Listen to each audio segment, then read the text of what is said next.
Hey guys, welcome back to the channel. This is story about what if Sandaime makes Naruto part of Anbu and gives him responsibility of Shadow Hokage part 1. Before I start, please do support for more amazing content and comments for part 2. Do consider to subscribe my channel and share my video to your friends and check out the description as well. Let's start the video. And there's no other way to retrieve the information. No, Hokage-sama. Not without a full-scale assault, which would not only greatly decrease the chances of retrieving it both intact and untampered with, but will allow them knowledge that they've been compromised. For a location that may not even be their main base. Correct. The Sandaime sighed, and they watched as a decade's worth of days seemed to settle into the lines of his face. He whispered to himself, and to think I sent him into Anbu to protect him. They said nothing. The absurdity of the statement spoke for itself, as did the Hokage's wry smile. That the smile was closer to a baring of teeth was also not worth commenting on. This will not be a suicide mission, the Hokage said finally, firmly, steel in every line of his posture. Form multiple extraction plans, have the best medical team on standby, and he will have full clearance on anything of mission relevance. Of course. They paused and shifted uneasily. Regarding the seduction experts. I'll have them speak to him later today, more for what to expect than full training.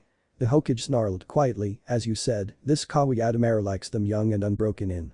He abruptly left his chair, letting it spin out with a bang against his desk, and walked up to the windows. He stared at the Hokage monument, wrestling with his face and his mind to get them into some kind of order. He silently tells a face there, I am sorry. He asks the others, what would you have me do? Hokage-sama. You know what needs to be done, you have your orders. Worst comes to worst, I give full authority to carry out that full-scale assault on their base. We may need those plans anyway depending on what we find out. And Sarutobi bowed his head, call Naruto in. And clear my meetings for the rest of the day. We have much to discuss and I fear I won't have stomach to do much else after. Protect my son, Minato had said to him when they'd arrived, in the moments before the Shinigami took him, bleeding against Kushina's body, let the village know he is a hero. Those two wishes, because they're two whatever Minato may think, were so mutually exclusive that Sarutobi would have laughed had he time to laugh during the aftermath of the Nine Tails. Sarutobi compromised, he immediately, bluntly, told the traumatized people of his village of the Yondaime's sacrifice, this Jinchuriki, this hero. And they, mindlessly with the fear that a trace of the demon still existed amongst them, forgot to ask who the child was. They forgot all the gossip surrounding the Yondaime, regarding the identity of his wife, in the face of this new enemy. They forgot to look at the child, in the lull of their superstitions. It was thus that Iwa never learned that the Yellow Flash had a son. However, Konoha never learned that the Yellow Flash had a son, either. So Konoha could not move to protect the son of their greatest hero from Danzo. Or itself. Every odd day or so, the Sandaime wondered which one made for the worse enemy. Iwa, or your own people. Sarutobi hoped that the younger generations will give the boy solace, and placed a law to that effect. Naruto was almost 5 when he begged to start the academy early, and the combined outrage at his own people and guilt at his own actions swayed Sarutobi to say yes. It took 2 weeks for Danzo's people to notice the boy's potential, but luckily only a day for Naruto to be sheltered under an Anbu trainee mask. Anbu, codename Yuan, specializing in infiltration, traps and stealth, held the record as being the youngest Anbu in Konoha's history.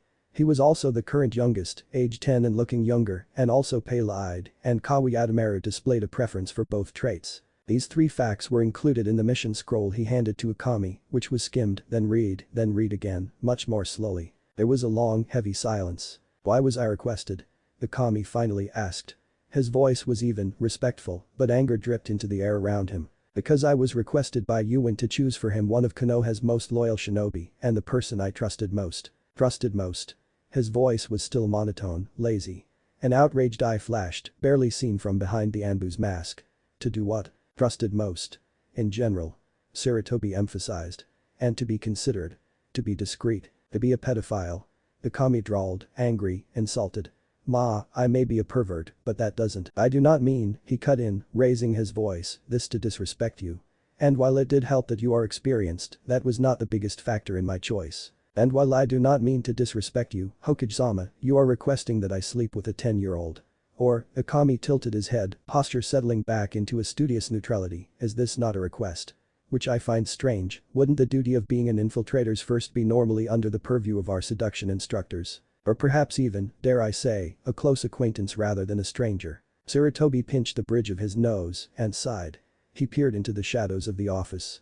What do you think, Yuan? He was amused to note, with a bit of pride, that Akami had to stifle his twitch of surprise when Yuan slid from those shadows. I think it's a good sign that pervert senpai is pissed, Yuan chirruped and circled around Akami like a curious monkey, staring, inspecting.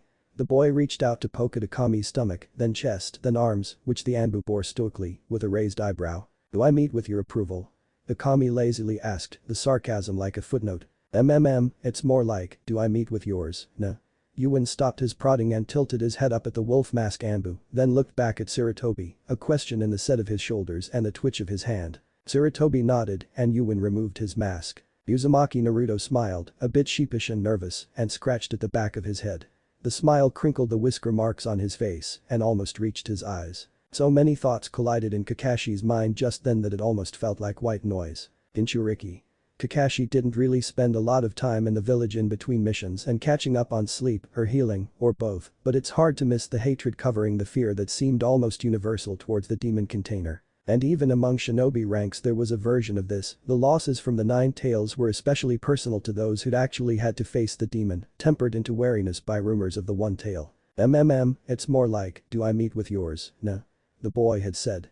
It was a wonder they'd managed to find anyone to train him. I think it's a good sign that pervert senpai is pissed, the boy had said, which, frankly, had calmed his anger some, while the boy's unafraid actions disarmed him. But it indicated a troubling amount of thought gone into picking and approaching him, and, a part of his mind hysterical, really looking at the kid brought home how ridiculously young he appears, round-faced, and blonde-haired, and blue-eyed and, holy shit, he looks a little like, I didn't know Minato had a son, Kakashi thinks, dazed. Then, Minato stuck the Nine Tails and of course he did. Then, the Hokage wants me to sleep with sensei's son. Kakashi pulls off the ceramic mask and pushes up his hit I-8, not a henge. He doesn't know if he'd be more pissed off if it was a henge. He looks up, doesn't even bother to hide the confusion in his eyes, looks at the Sandaime who just looked back calmly.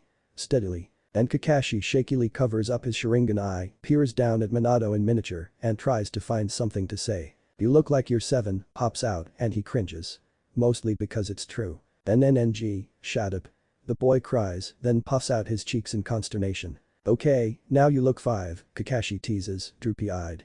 And surprises himself by wanting to chuckle at the boy yelling about how it's just a short phase. And how he'll grow out of it soon, believe it. He surprises himself more when he reaches over and ruffles the kid's hair, who pauses and squints up at him. You're right, old man, Naruto states, face serious, hidden underneath the squinting. He doesn't hate me. Kakashi's alarmed and awake. He stares at the suddenly solemn blue eyes and feels like he just passed some test. He feels like someone has punched him when he realizes how surprised Naruto sounds because the surprise barely contained any bitterness. And he doesn't know how to feel at the fact that Konoha hates the son of one of their best-loved shinobi. Akami, the Sandaime says lazily, almost absently, and Kakashi looks up with a start, realizing that he didn't actually request permission to remove his Anbu mask. You're free to refuse this assignment. However, Yuan has requested help in finding someone for his first time, and as none of us would wish for that to be during his mission to infiltrate the bed of a child molester, well, I would ask you to name who you'd have to replace you. Kakashi gapes at the Hokage and is very glad he is wearing a mask. He thinks of the people he knows, then thinks of who he'd trust, then thinks of who he'd trust with this assignment and not completely break.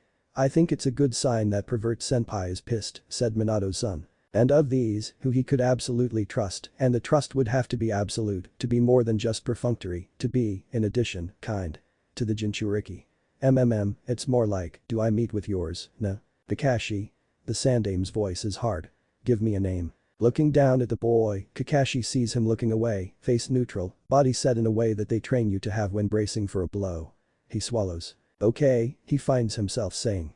I accept, he almost whispers. And those small shoulders untenses, Kakashi finds himself glad for that.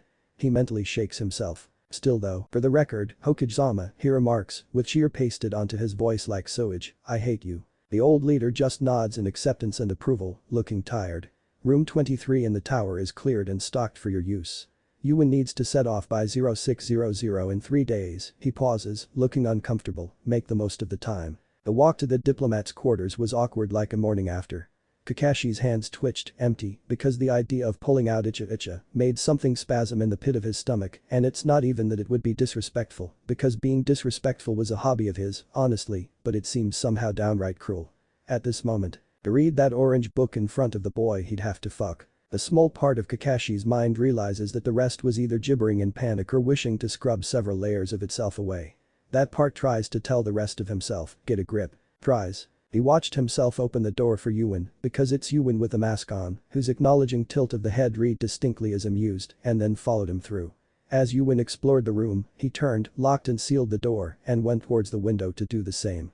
He drew the curtains. He had a thought and looked at Yuan from the corner of his eye as he removed his ceramic mask and placed it on a side table, but the boy looked no more nervous after being locked up in a room with him than before. Kakashi didn't quite know if that's a good thing. He certainly felt trapped. Yuan took off his own mask and placed it by Kakashi's. The boy, Naruto, looked up at him and scratched at his head. Shouldn't you put up something for sound? Ah, Kakashi agreed. Rai removed the nearest picture frame and pricked his finger. As he drew the seal, concentrating, he asked, "So, you watched videos then?" No," the blonde coughed, "just browsed some books. They all made it seem, noisy. Depending on who's involved, it is," he remarked stiltedly, then concentrated, formed a hand seal, and slammed it on the last line. The seal glowed briefly, then sent a pulse of pale chakra that skimmed along the walls, ceiling, and floor. There was the familiar snap of Anbu armor unlocking, and Kakashi turned to see the boy placing his set on a chair next to the king-sized bed, both chest and arm guards. It was like ice down Kakashi's back to see him start to pull up his shirt. Wait. Kakashi found himself suddenly in front of the blonde, stopping his hand. God, his hand was so small. Kid Naruto. Wait. We're doing this with our clothes on, pervy senpai. It was said teasingly, but with a hard, wary edge on top of a pile of nervousness. He let out a groan of frustration and felt hollow and like he's doing everything wrong. "Do you even know my name?" "Hada Kakashi." The boy answered, face clearing a little. "Sharingan Kakashi. The copycat nin. Son of the White Fang and student of the Yellow Flash, of course. His fucking titles." A bit of the sudden anger must have shown through because the boy paused. "Hi," the blonde gave a little wave, "Uzumaki Naruto. Jinchuriki of the Nine-Tailed Fox. Anbu codename Yuan and the son of the Yellow Flash." His voice dropped a little on the last part. "But we're keeping that part secret, right?" He stared at Kakashi determinedly, eye kindle like staying alive. "You knew. It's the only thing that makes sense after putting together what I look like and what happened around when I was born." Naruto shrugged, shoulders sagging in a way that seemed a little sad, but mostly resigned. "Ah." Kakashi scratched at his head. Looked everywhere but at the boy. "This is probably more awkward for you than it is for me." The blonde puffed, then grabbed his hand and pulled them both into sitting on the bed. Before Kakashi had a chance to protest, tiny nimble fingers were already working through the clasps on his armor. Grabbing hold of those fingers only caused the kid to duck in and press his lips against the cloth of his mask, roughly where his mouth was. The small lip stumbled, then sought out his, pressed in a kiss, nipping at his lips through the cloth, before drawing back a little and Kakashi felt it like a tug down his spine. It took all he had to swallow a gasp. "Take it off." Kakashi blinked at him. He's a supposed genius but came up with only an uncomprehending, "What? You're taking my virginity, least you can do is take your mask off." "Brat," Kakashi groaned, breathed deeply, "What the fuck is up with this kid, just give me a moment." He knew he had been precocious himself and must have given Minato several gray hairs, but at least he'd been 13. Somewhere his sensei must be laughing at him, that or sharpening the knives. "Impatient imp," he said, the boy all curling up in his lap and making himself comfortable, and Kakashi let his head fall to rest his cheek on the blonde's hair, small hand still loosely trapped in his own. "You may have had a week to get used to the idea. Give me a few minutes, nah?" The blonde head nodded. He breathed in, smelled sweat, wind, and the scent of boy, and thought firmly at himself, better me than a dirty old man, and winced. He tried again, he thought, better here than during his mission, and that rang true. Kakashi gathered himself. Then sat up and lifted his armor off. It was placed on the floor with his arm guards, then he took off their sandals and shoved the entire pile underneath the bed. He removed his hit I-8 and placed it on the bedstand, and paused. Kakashi made himself look neutrally at Naruto while peeling off his shirt and the attached mask, Sharingan eye firmly closed. The boy's expressions flickered faster than he could catch, then settled into something that looked impressed, staring at his face. "That must have hurt," the boy finally almost said. Kakashi instead caught at his mouth and interrupted him. He closed his eye and hoped that pure sensation would distract himself. He licked at the boy's tongue, which licked back in answer, tentative but welcoming, and God, but he was sweet. He tasted like fresh air and soup broth, miso, like the feeling of seeing a warm meal set in front of you after a long cold day. Kakashi ran his tongue across the roof of the other's mouth, and Naruto groaned and shivered in his hands. And Kakashi's hands were on his waist, and how did they get there? And his waist was so tiny, and the boy was so young. Kakashi broke away, opened his eye, despairing. God, here he found his fingers smoothing circles into Naruto's sides. It possibly looked like he was comforting the boy, but he knew deep inside that he was trying to comfort himself. You the boy gave him a dazed look, panting, then catching his breath, it really bothers you, huh? Kakashi shot him a flat look. Even knowing that I'm asking. That the Hokage is asking. Even holding the boy's gaze, it felt like he was sheepishly looking away. NNRGH. Okay, let's try this. Maybe it'll make you, I dunno, feel better. He started doing hand seals. Kakashi looked attentively on, slightly curious, mostly ready to dive off the bed. Naruto paused. You don't happen to have the anti-erection jutsu on, do you? Never do, why? The anti-erection jutsu tended to be used by people in authority who needed to look at all times professional.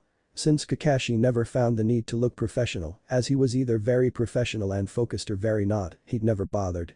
Also, the jutsu could be overwhelmed by overloading it, with debilitating side effects. Good, Naruto smirked, you won't be knocked out then. Which was nearly a lie as what felt like all of Kakashi's blood rushed to his cock so fast it left him winded when he found himself with a lapful of naked, well-endowed girl. He vaguely recalled hearing something like, sexy no jutsu, but it was very hard to focus on anything but the ridiculously soft pressed up against his chest and teasing at the underside of his chin, god, but they were huge, and the smooth thighs spread open against his. Nay. Kakashi blurted out and the girl disappeared with a faint poof. Leaving him with a lapful of boy and an erection that didn't seem to mind. He frowned down at himself, then at Naruto. What was that? Which managed to sound only a little strangled. His dick really wanted to pound something, anything, into a whimpering mess, or get at least some good firm attention from his hand. He felt that, all's considered, he's doing a good job not letting any of that into his voice. Tell you later, the blonde muttered, trying to lean in. Kakashi caught at his face with both hands and all his willpower and rested their foreheads together, struggling with himself, trying not to breathe too hard. Okay, your self-control is kinda awesome, but can we please just get on with this? The boy looked a little upset and desperate and afraid. However, he mostly just looked stubborn and he wiggled on Kakashi's lap until Kakashi couldn't help but thrust back. Did you think a hard-on is gonna make me ravish you?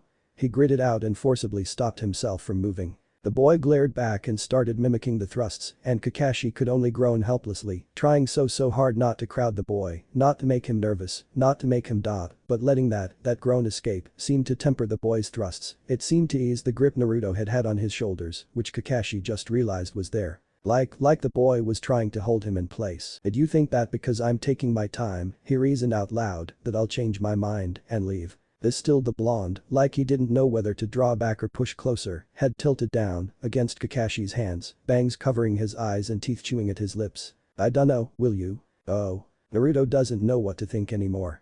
For all his Anbu training, Kakashi is still stupidly difficult to read. It makes him nervous and for not the first time he wonders if the guy is just going to up and decide to drop his mission. Naruto mentally makes a face at that, but there was no better way to secure full blackout on the details, and how else were they going to find someone? It makes him uncomfortable and feel very small that he'd had to ask Jai-san for help to find someone. He doesn't want Kakashi to go. Kakashi's kinda really good looking, and his hands are kind. He finds that hands are more honest than most faces, you can sorta feel what's going on underneath the skin, if the muscles all cringing away, if the bones are poised to be hard. It's hard to find kind hands. Even his Anbu teachers only became kind after a year or so. And he didn't have a year to find someone else, and no way was he gonna ask them. He'd never be able to look them in the face. Or, mask. So he's happy that Jai-san has Kakashi's loyalty and got him to agree to this and knows that if the white-haired guy leaves, it would be all due to Naruto. And Naruto keeps messing up or something, cause Kakashi keeps getting this look in his eye, so Naruto's just gonna have to try harder. And that's that. Which is why, when he says, I dunno, will you? It comes out as a challenge. Thinking about it, the older guy seemed kinda more relaxed whenever he did that, sorta. It's weird because it didn't always work and Naruto looks back up to stare at the man's face to maybe try and figure out why, which is how he saw Kakashi make this totally pinched look cause it disappeared quick. I've been going about this wrong, I think, he says almost to himself. And Naruto didn't really care because the hands that were cupping his face drifts down his back and start stroking up and down his spine. Naruto would purr if he could, what came out of his mouth's more like a moan and he lets his eyes drift almost closed and feels himself relax. Kakashi's hands weren't saying, I'm afraid to touch you, anymore. They weren't saying, I want to leave. His hands moving across the muscles of his back in firm shiver-inducing glides, shouted at him, I don't want you to hurt, I don't want you worried. They whispered, I like you. Naruto watches Kakashi watching him as he arches into his hands and something seems to settle in that one dark gray eye. Something that seems to firm up and let go all at once. If I promise not to leave this room at least until you've had a screaming orgasm, will you trust me? Naruto shivers at the words, at the hands, and smiles wide. Promise. Kakashi nods. Pauses. Wait, can 10-year-olds even have yes? Naruto blinks, blushing a little. Well, I don't know about the screaming, but the pamphlets that they gave me I tried. Okay then. Kakashi interrupts, with forced lightheartedness, and then tugs at Naruto's shirt in a playful way. Off with the shirt, mine's off so you need to catch up. He giggles and he helps the guy pull off the stretchy black fabric. He's startled into a gasp when he feels a series of kisses work its way up his torso, barely after the shirt came off, that became open-mouthed licks and light sucks all the way up his neck. Oh god, trips out of his mouth and he feels Kakashi smile against his jaw. Then Kakashi tips his head for a kiss and Naruto opens his mouth eagerly, a thrill up his spine, cause if that other kiss said anything, it said the man was good at kissing.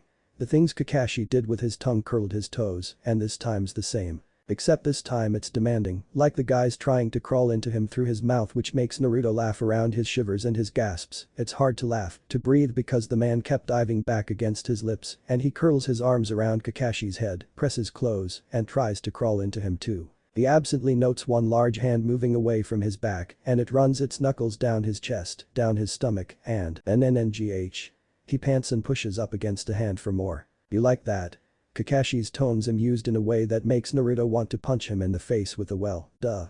But he doesn't get punched because he keeps his hand moving, knuckles running over the bulge in the blonde's pants, and Naruto's basically given up kissing in favor of gasping against the Kakashi's cheek. He feels the man's other hand rubbing circles into his ass, then skimming up to play at his waistband. He grins, open-mouthed into Kakashi's skin, tries to thrust against Kakashi's hand, and asked, so, you gonna fuck me now? Language?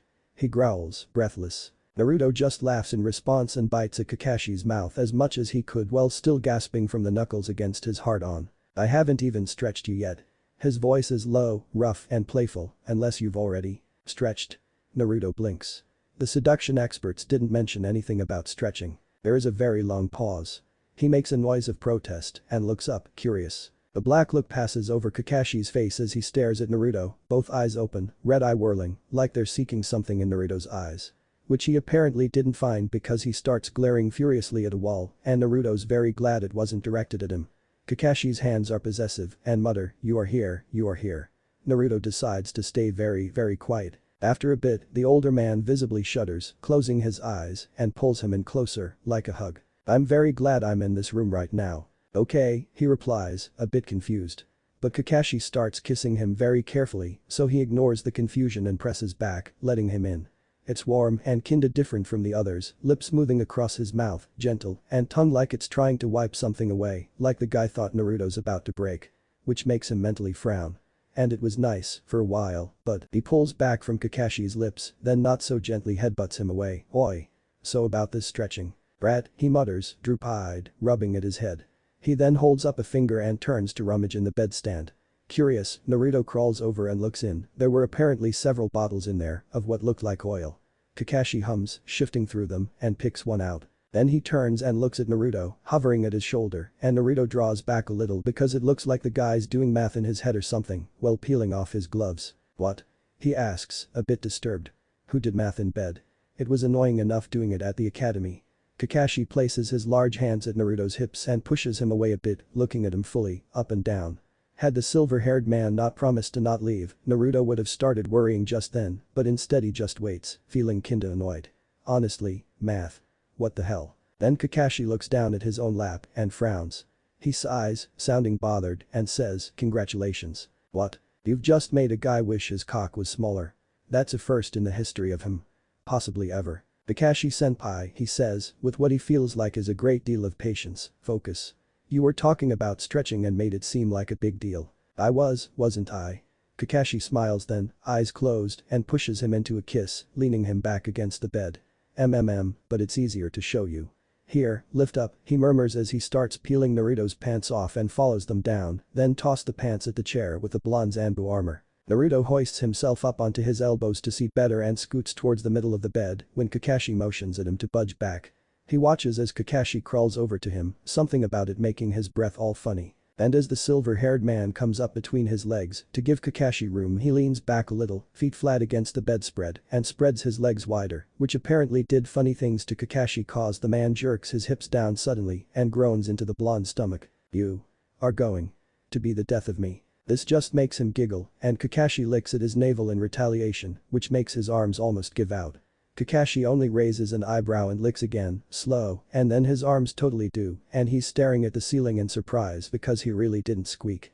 He's sure of it. And then the bastard licks again, a long slow trip around the edge, and some part of him realizes that there's a was that a finger? Making a similar trip around his asshole, and he tries and utterly fails to stop making stupid sounds. Teaching, Kakashi says, punctuating the word with nudges and pushes, both below with his finger and above with his tongue. "Ah." Naruto gasps, looking down. "Moo, you're not paying attention," he pouts, but Naruto already saw his smirk and feels fine and totally not listening to whatever it is he's saying. The silver-haired man then pulls back his finger and peers up at Naruto's face carefully and starts rubbing around the edges with 2 fingers instead, spreading them slightly pushing in. Naruto groans at the slight burn and blinks, weird, wiggles a bit. Kakashi agrees in a hum, and Naruto completely arches off the bed because Kakashi's mouth was on his dick when did he move. The kinda went all muggy after that, Kakashi's mouth wet and hot and relentlessly evil cause Naruto kinda needs to breathe and he can't with the fucking humming and the licks and was that the finding something tune. Then his fingers hit something and it's like everything's squeezed tight until nothing's left but the pleasure and the awesome and it all goes white. "Whoa," the blonde panted, the sound coming out shaky and in more syllables than the word actually contained. "You're welcome," Kakashi whispered, amused. He had his head propped up on one fist, watching the boy's face. He was, honestly, beautiful. And while a part of Kakashi feels terribly like a dirty old man, the rest of him says, "Better here, better with me." He remarked, in a tone chock full of cheer, "No screaming yet. So I'll just have to try again, nah." He wiggled his fingers gently and Naruto panted, his ass fluttering around the man's knuckles. When did you get up to 3? You were enjoying yourself too much to notice," Kakashi said, distracted. The boy was already twitching into hardness again, albeit slowly. "Ah, youth." Though it was difficult to see Naruto as innocent now, not after the sounds he'd made and not after how he thrust back against Kakashi's fingers in a way that made him seem like pure sin. Odd, but the blonde had been shameless, spreading his legs wide open like it was nothing. Kakashi allowed himself a lazy thrust against the mattress and bit back a groan. He'd been hard since Naruto had jutsued into a girl and he's pretty sure he must be half crazy from it, but he was here for a reason and it wasn't for his own sake. "Kakashi." The boy worked his way even closer so his cheek pressed against Kakashi's forearm to stare straight up at him where he was propping his face up. You okay kid? Why yeah." Those blue eyes were so dilated that they were mostly black and they were both breathing hard. "That's good." He continued lazily working the boy loose, changing angles a bit here and there, watching the shivers flow across the small body, carefully monitoring the expressions on Naruto's face. "We gonna do this?" And then the blonde clenched down hard on his fingers. Kakashi sharply sucked in his breath. Slowly spread his fingers some, testing. It should be enough. When he slid his fingers out, Naruto made such a pleading sound of protest that he had to squeeze himself roughly to stop from coming. Then he quickly slipped away and hauled the floor-length mirror from the wall to pull it close to the bed, right in front of the boy. The blonde looked at the mirror, then squinted at him in question. Kakashi simply skimmed off his pants with a relieved sigh, then slid up behind Naruto, front to back, and wrapped him in a loose hug. "It'll be easier on you in this position, but I need to see your face." He met those blue eyes in the mirror to see that I'm not hurting you. Which made the blonde blush, oddly enough, harder than at anything else so far, and press his back up against him. "Ready?" Naruto just made an annoyed sound and scooted even closer so that they were flush up together from chest to hip and ass to cock, and he chuckled, strangled. "You'd think with a hard on that painful looking you'd find it less funny," the blonde muttered as Kakashi slicked himself up with a pumpful of lube from a hand squeezed in between them. "Ma, it makes it more funny." So hard he was half crazy, he wiped his hands dry and moved to hold the blonde up by the hips so the boy was sort of sprawled open on his lap, small black gloved hands bracing themselves on his forearms, then lined himself up. "Oh god," he thought, and bit at his lip, the feel of that loosened opening fluttering wildly against his cock nearly made him lose his grip. But Kakashi managed to hold on, and he made himself watch those blue eyes as he sank into him, as Naruto slid slowly down. He made himself watch and focus as the eyes fell half-lidded, as the face twisted open and intense and amazed. Because if he watched and fretted about the kid, he could stand ignoring that perfect delicious tightness around his cock that screamed at him to move. "Ooh oh," Naruto moaned, finally bottoming out, sweat filming his skin so that it shone. They were both breathing so hard that they shook with it, and before he could stop him, Naruto lifted up slightly and dropped down again, and Kakashi couldn't help but let out a broken gasp. "Naruto, stop, don't, I can't. Do I look like I mind?" At which Kakashi helplessly thrust up, then continued thrusting, Naruto just twining an arm up around his neck, head thrown back, and taking it with a sweet groan. He watched them both in the mirror, watching his cock disappearing in between those legs, thoughts blown away with the sweet tightness, with the boy's soft gasping sounds. NNNNG, harder, the small hand tugged at his hair. Kakashi obeyed, tipping them sideways, and then turned them both so that he was on top and pushing the blonde's shoulders flat. He pulled those small hips up, Naruto readily spreading his legs apart, God, and then pushed in, that much harder, and, oh God, one of them choked, either, both. Kakashi had slipped a little, and the change in angle made Naruto writhe. He kept that angle, pounding to the blonde chanting their and God and Ophic, until the words turned wordless and the voice shrieks and the body shaking, sprawled spread open. He reached around and tugged and Naruto screamed, humming violently and sobbing and jerking, and Kakashi thought, oh good, then let himself enjoy the pulsing perfect vice around his cock, the sparks of pleasure up his spine, and letting the crash of orgasm finally overtake him. Naruto feels a wall of heat line up against his back and wakes up just a little. Hey, Kakashi sounds tired. You're still here, he murmurs, muzzily. Yeah, the warmth draws back a little, want me to go? No. Okay. He feels Kakashi settle and curl around him. He tugs at his Anbu gloves for a bit before giving it up as a lost cause and instead pulls close the arm draping itself around his waist. He feels everywhere warm. He smiles and falls asleep. Ugh. Naruto squealed and Kakashi woke up to see him next to the bed making a face at his feet. The hell is that? Kakashi wiggled his way to the edge and peered down. There was a nasty wet hand towel on the floor. He knew it was nasty and wet because he dropped it there. Clean up.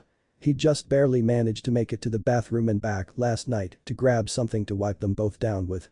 Only shinobi training preventing him from stumbling on the trip, and once back on the bed, he just stared at the towel in his hand for a moment before he simply stretched his arm away from the mattress and dropped it. Couldn't be bothered to put it on a table or something. Naruto muttered and scuffed his foot clean on the area rug. Kakashi just smiled all closed-eyed at him, and oh. The boy just flicked him the bird. He carefully watched Naruto walk to the bathroom, then shifted himself completely back onto the bed. He was burrowing into doze, but blinked, squirmed, fished out the black gloves he was lying on, and placed them on the bedstand. The toilet flushed. Ugh, that was weird, the blonde said, slipping back onto the bed and immediately curled in, then commandeered his arm for a headrest. Kakashi looked on, amused. Yeah, it's like that. He reached out his other hand and rubbed across Naruto's back. Bothering you any? Not really. But keep doing that, nice. Kakashi let his hand drift into a massage, fingers working into the muscles. Nice indeed. Most morning afters in his experience had been twitchy affairs, full of elbows and not meeting his eye. Granted, half the time he'd never taken off his mask, so that may have been part of the problem. Then again, the times when he had taken off the mask were among the more awkward and annoying, for different reasons, so he's not sure that would solve anything. He drifted his fingers lower, saw it all. And traced a question mark onto the skin of the blonde's ass. Naruto squirmed a little, ticklish, then squirmed some more in a thoughtful way. A bit sore, I guess, maybe. Like muscles after a good workout. Then he pouts, not that they'd really let me do taijutsu anymore. Oh? Kakashi idly returned to the massage, traveling slowly upwards to work at shoulders and arms. He'd noticed the boy wasn't really heavily built, which would help him pass on this mission, but found it odd since being a demon container would make him an ideal power-type fighter, designed to take hits and create openings. The groupings of the muscles he'd been feeling seemed designed more for dexterity than for either power or speed. Yeah, I mean they'd show me the forms, but barely let me train, he huffed. Said I overdid it and now they're all on my case about it and watch me like a hawk. How did you overdo it? Kakashi asked, only a little curious. He thought it's more likely that the trainers didn't like the Jinchuriki. He wondered if he'd need to have a talk with some people about not sabotaging a student's training. Don't really remember. They kept yelling about tearing some plates or something like that, though. While you tore your growth plates. He started upright. Yeah, I think that was it. Took them forever to fix it and it was so boring. I had to just lie there. Naruto. Kakashi frowned at him, settling back down and began working on the blonde's forearms and hands. He's glad they fixed the tears because now he can swallow his heart back down. Messing up those can seriously affect your height. Among other things. The kid popped up and gaped. Well, why didn't they say so? Growth. Plates. Oh, shut up. Naruto flopped onto his back and huffed, annoyed. It could have meant something else. He stared at him. He'd really meant it, Kakashi could see. Your Kakashi had never felt the need before to simultaneously smack someone upside the head and pat them down for injuries. It was a very odd sensation, really surprising. Jai-sen says so too. That's how he picked my mask. Hey. Naruto hops off the bed after dozing for a bit. He totally forgot. Did they leave us any food? The silver-haired man huffs. Naruto has no clue how the guy managed to make it sound like an eye roll, but he wants to learn. He moves towards the room's kitchenette. They prepared the room for 2 days, check the mini fridge, Kakashi mentions as he sits up and stretches, then slouches, scratching idly. I already looked, it's just some random takeout crap. Naruto starts riffling through the cupboards. Jai-san knows better. And don't tell me about that basket of fruit in the bathroom, they don't count. There's the sound of the man leaving the bed, then the creak of the fridge opening. Barbecue and stir-fry isn't too shabby. Lies. He absently mutters. Aha. He raises the cup ramen, triumphant. The silver-haired man stares, half-lidded and unimpressed, which he ignores as he fills the electric kettle with water and bounces on his toes. It may not be Ichiraku, but Ichiraku doesn't travel well, and cup ramen totally does, and is awesome every time.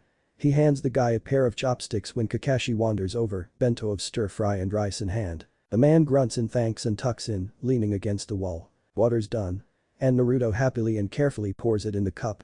Then his face falls. 3 minutes and counting. The blonde, bored, goes over and picks up their Anbu masks, staring a bit at their designs. They weren't particularly scary, he thinks, until you see them appear suddenly in the dark. His has a wide red line around the mouth, making it look clownish. Talk. Talk. Talk. Talk. He idly bops the 2 masks together, one in each hand, while waiting for the ramen to cook. Talk. Naruto suddenly grins. Talk talk. Are you making them kiss? Talk. Talk. Rub. Kakashi twitches. Does it make you feel less hy? Naruto sing-songed, mimicking the older man at his most annoying. Does it make you blush? The weird edge was in Kakashi's voice as he shot back, you know, that's probably the only way that Yuin would ever be at eye level with a kami. Naruto plays along, the white-haired guy seems worried about something, but was not saying anything out loud. When are you gonna quit it about my height? When you get taller. Kakashi puts his food down, disappears, and then an apple comes flying at Naruto's head. Boy. Naruto juggles masks and apple, then set the masks down. He grimaces and chucks the thing back at the guy, who'd resumed eating.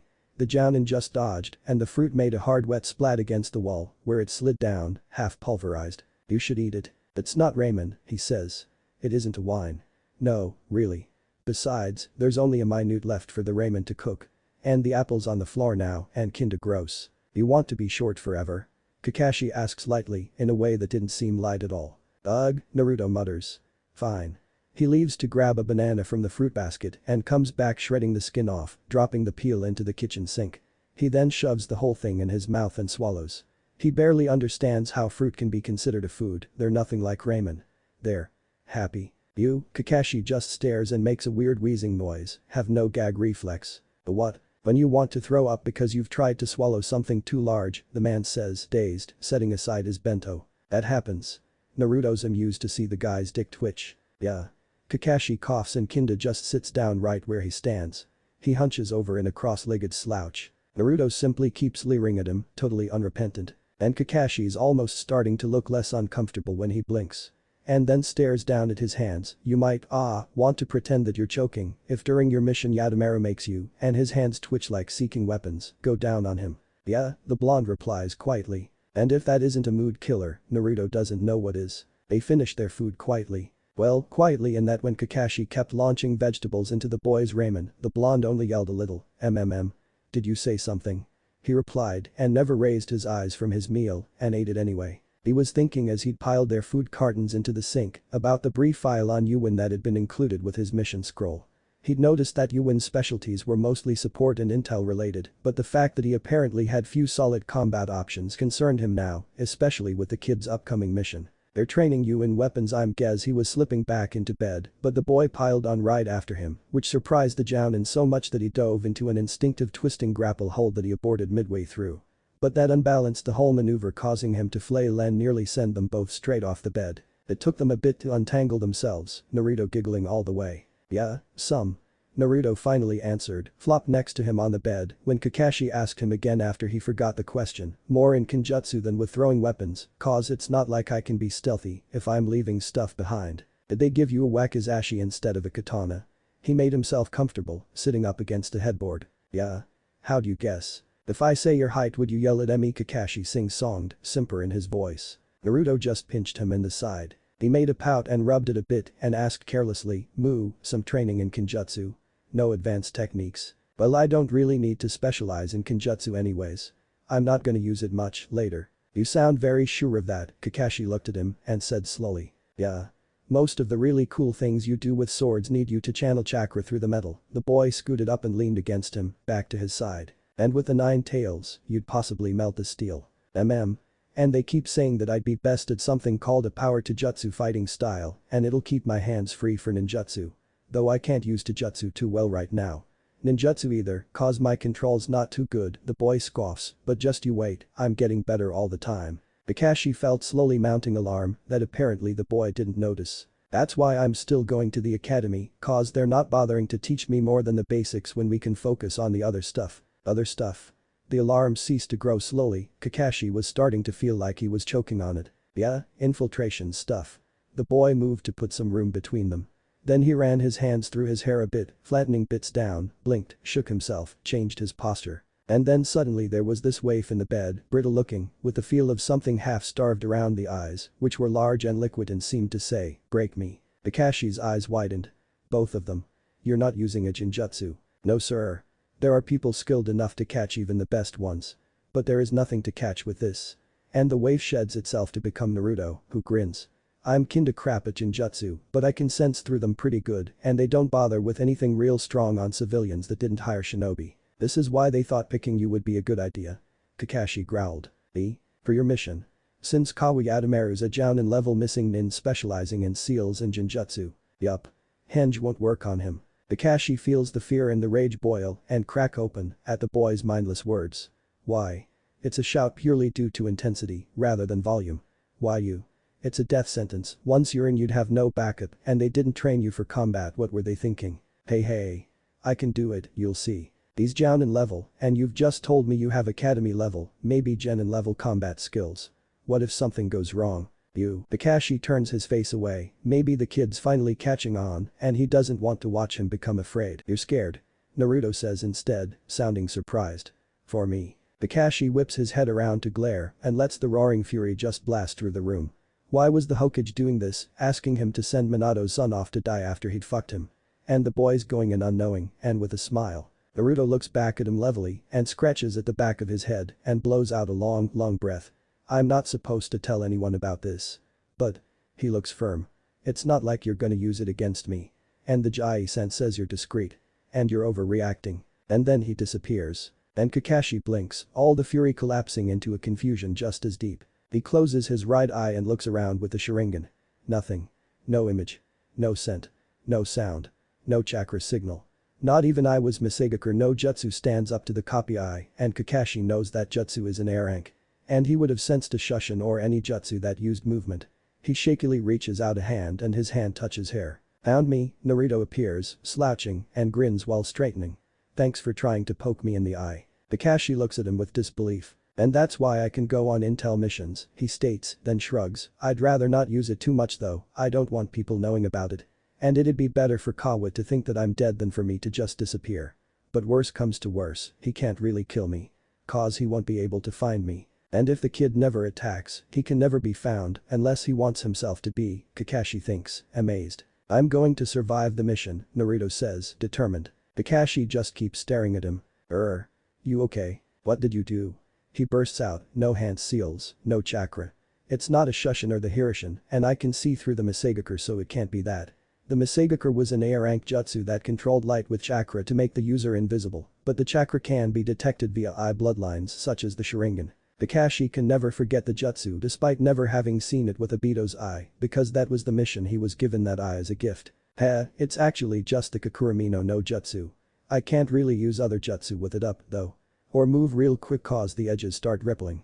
I mean, I can run with it on in front of a Genin, but Jounin can spot me. The copy nin makes a sound in between a laugh and a choke. An E-rank jutsu that held up under the Sharingan. But you didn't even use a sheet to anchor the camouflage. Naruto grimaces, it's actually harder for me with the sheet. Harder? Kakashi's head is starting to hurt with the sheet. He closes both eyes.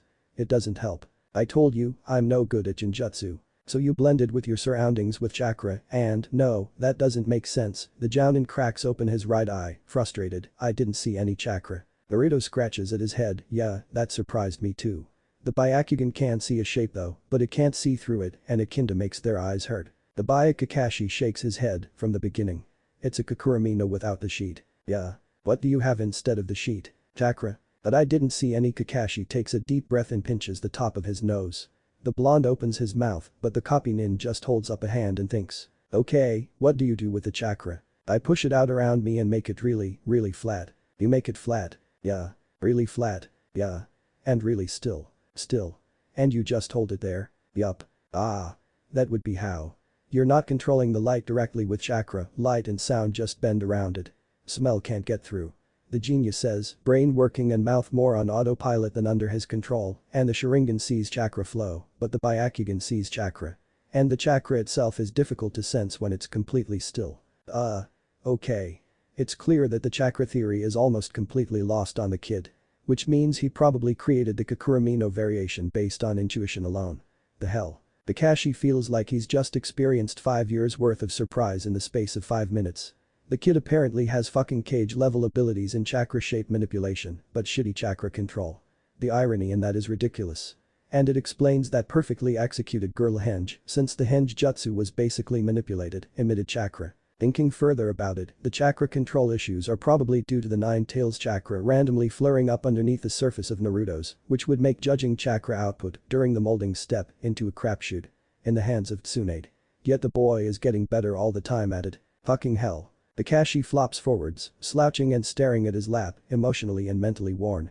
My head hurts, he mutters, almost piteously. He just leans in when small hands start to pet his hair. Naruto's not entirely unsympathetic to Kakashi's confusion.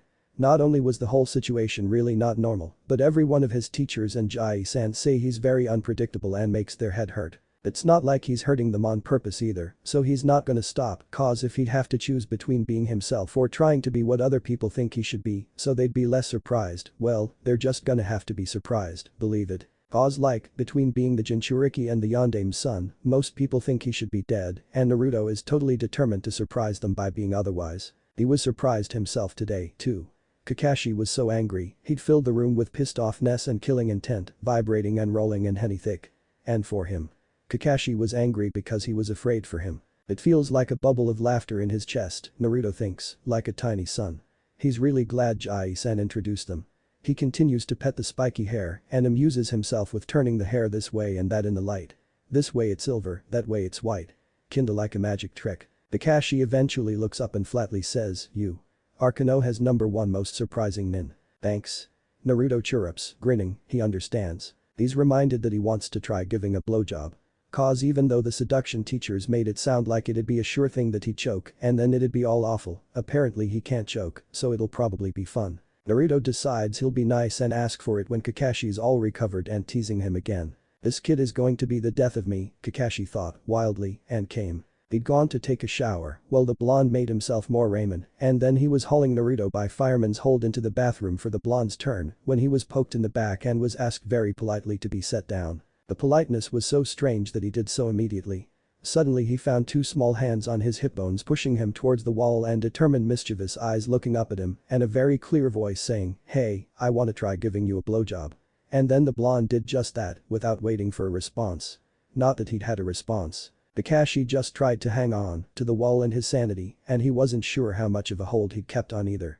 No gag reflex at all, his mind had gibbered and he'd thrust involuntarily, then the blonde made a pleased sound and looked up and laughed, which was pretty much the beginning of an embarrassingly quick end. He panted and slid down the wall. He hadn't planned on touching the boy again in that way, but also hadn't run from the room after last night, despite wanting to because the idea of leaving Naruto behind, the idea of leaving him alone in that room for the rest of the 2 days they had, while Naruto waited for his body to heal and reset so that the boy could pass as untouched, that made Kakashi's stomach curdle and Obito's eye burn. Kakashi had thought that he'd use the time to get to know Minato's son and, if necessary, and thank God it wasn't, apply for him the healing agents in the room's med kit that the mission scroll mentioned. But Naruto had apparently other plans and now looked unspeakably smug and also hard. In for a penny, Kakashi hoisted him close, here let me, and was ducking his head in when fingers covered his mouth. No, and the boy looked kind of embarrassed. Use your hands. He blinked his eyes down at the kid's penis worriedly, uncomfortably. Did my teeth scrape you last night? His hand spasmed. God, he felt awkward. No. Naruto darted his fingers forward and rubbed at Kakashi's forehead until he felt his frown disappear despite himself. No, I just, and stoked his fingers down the back of Kakashi's knuckles. It's just, you have nice hands. Kakashi doesn't know why that provoked a blush, and he knew that nice wasn't what the kid really wanted to say, but he wanted to move past the awkwardness and felt accommodating since the awkward was such an easy one to fix. It was probably the weirdest and most intense handjob he ever gave, which, given his experience, was saying something. The softest little smile lingered at the edges of the blonde's mouth the whole time. He'd felt it against his shoulder as Naruto gasped into it, and despite not even meeting those blue eyes, he felt like he was being flayed open and read. It was 0500 hours on the third day. The room was aired out, the seals taken down, surfaces wiped, and the sheets were bagged with the towels and the trash.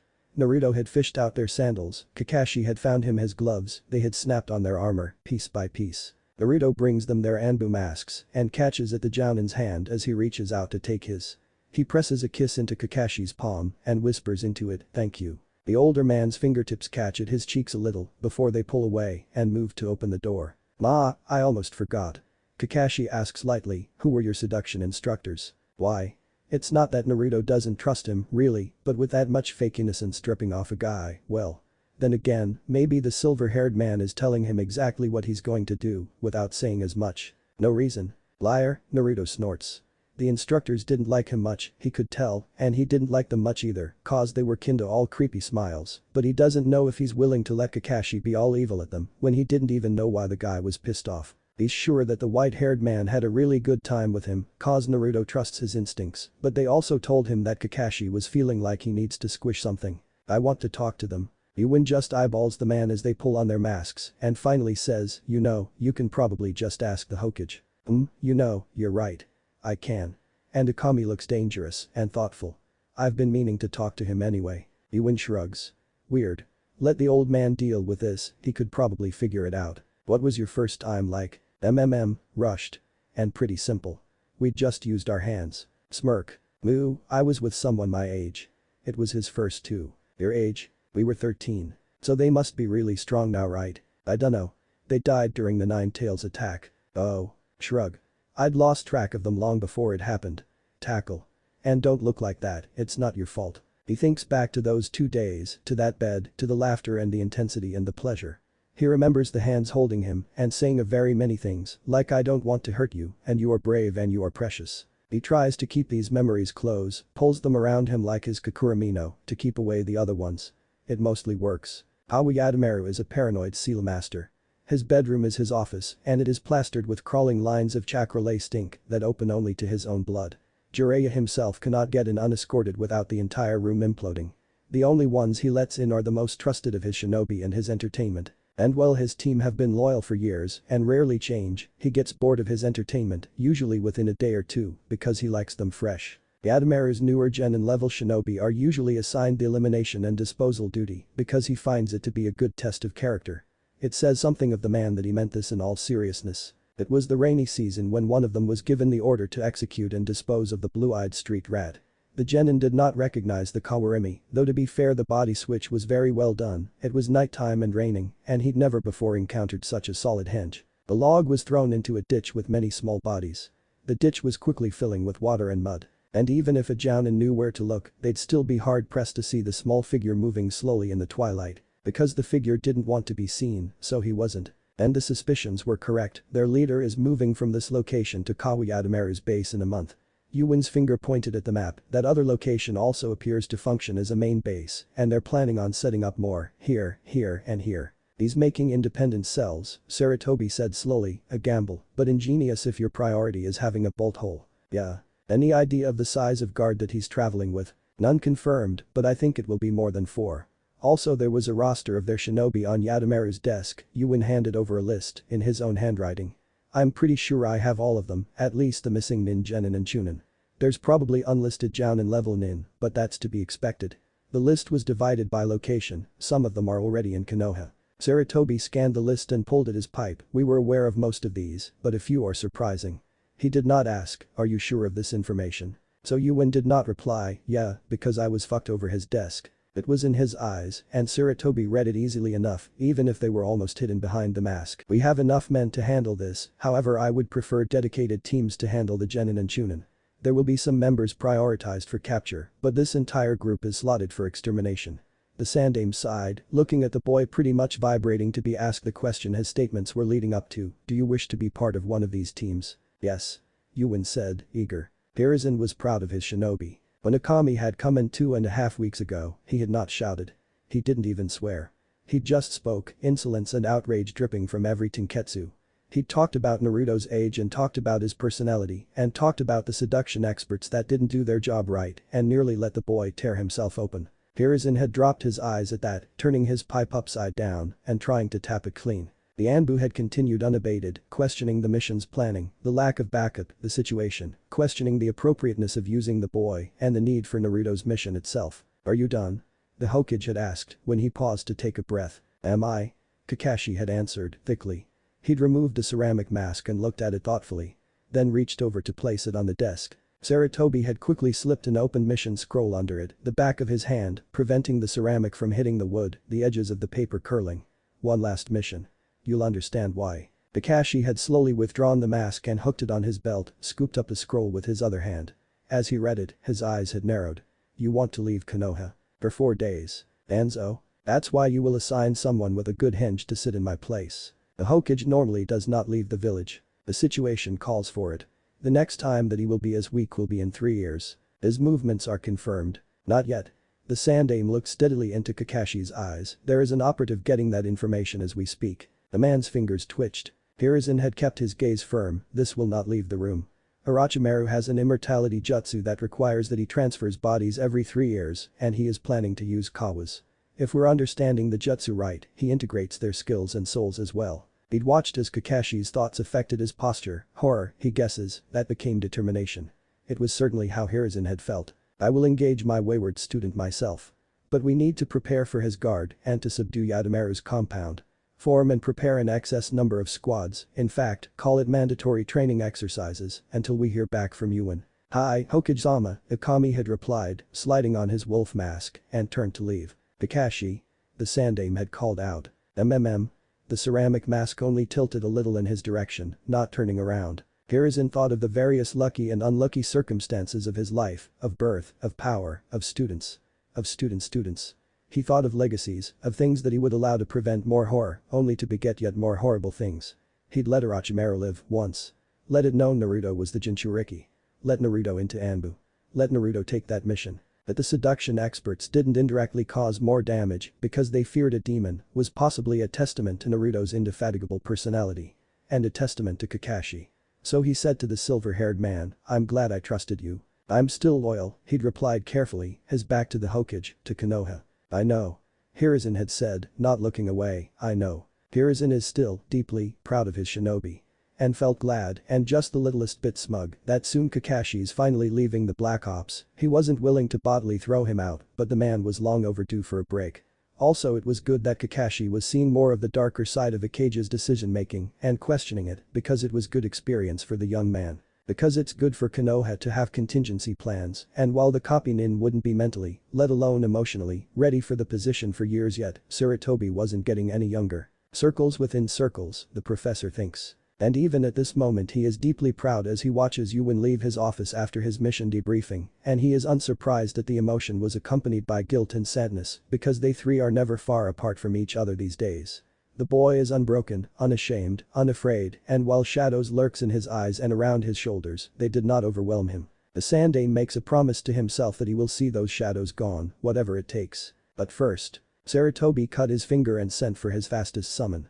He gave him a slip of paper with a coded time and location. Find Jiraiya, he should be in Rice Country. Give him the paper, tell him, we're going snake hunting. Bring the rope. Akami heard the soft bamf of Shushin and wasn't surprised when the door opened again.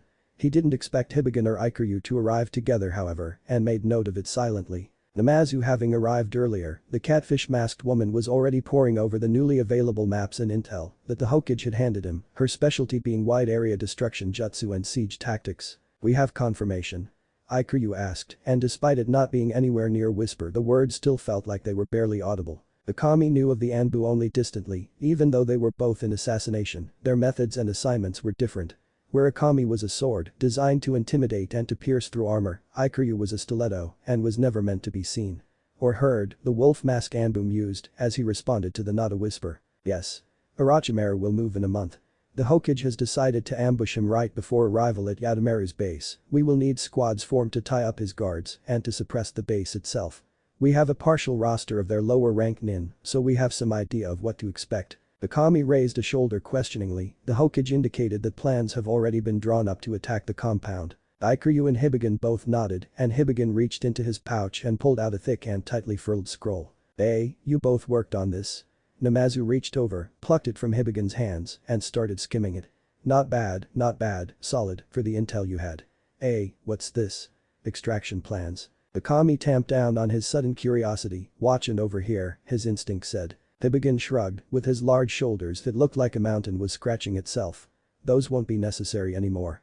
Would have removed them first, but you jumped the hog. Namazu just waved absently and started laying the pre-made plans and the partial map side by side with the confirmed layout in her notes. We'll need to pull this together quickly, Akami stated. The Anbu should start seeding themselves into the area 2 weeks beforehand to prep the ambush. But some squads need to be reorganized due to the new information we got on their shinobi, and they require at least a week if not more to get their teamwork up to speed. That just barely gives us enough time. The others nodded and they got down to work, the siege complicated by the ambush happening simultaneously, the need to capture some members alive, and the retrieval of Konoha's kidnapped children. When everybody had a good rhythm going, Akami raised his head from the paperwork on the squads he'd been restructuring and lightly asked, "Are any of you familiar with Yuan? I've orders to add him to a squad, but I haven't heard much about him, and his data's sparse." It was even almost true, most of Yuan's records were classified, and while Akami's work in combat and tactics brought him into contact with many of the Anbu, those in infiltration or assassination usually worked solo missions or, rarely, in a permanent pair. The fact that Ikiryu was working with them indicated he himself was the source of at least some of their information regarding the location they were currently studying, the same location as the mission Yuan was sent on. Akami's instincts reminded him, also, Ikiryu is a stealth expert. But both Hibigen and the assassin tensed. It was just the slightest, but they were Anbu, and all of Anbu were trained in stealth and self-control, even if they never specialize. For both of them to be so affected, Akami kept his gaze easy and himself loose-limbed. You both know him then? Yeah. Hibigen answered shortly. The Hokage wants him added to a squad. Akami nodded, one of the ones assigned to tracking and retrieving Genin and Chunin who are making a run for it. The bear-like man tapped a nail against the table thoughtfully and exchanged a glance with the soft-spoken assassin. Put him on mine. Yours is further afield and tracking down Jounin, he pointed out and raised an eyebrow. They might be traveling with subordinates. And the guy's good at support, we work well together. Hibigen's mask was a dark snarling beast, and it smiled at him. As you will, Akami shrugged and made a note on the paper and several in his head. The tilt of Namazu's mask, even as she kept her eyes on her own paper, indicated she was listening, but either had nothing to say or was choosing not speak up. They continued working. Eventually Namazu yelled for a food and stretch break. Those who had summons, namely Akami and Ikiryu, sent them off with food orders from the others. Kakashi removed his ceramic mask because not only was it break, but it was kind of pointless trying to hide his identity among Anbu, or, for that matter, most shinobi. The tragedy of a famous father and an infamous eyeball. It was one of the reasons why his style focused more on power rather than on stealth. Like it was a signal, the other Anbu removed their masks. Namazu was a fairly average-looking woman, brown-haired, her mouth a little too wide to make her pretty, until you noticed her snapping eyes. It fit her catfish mask, Kakashi thought.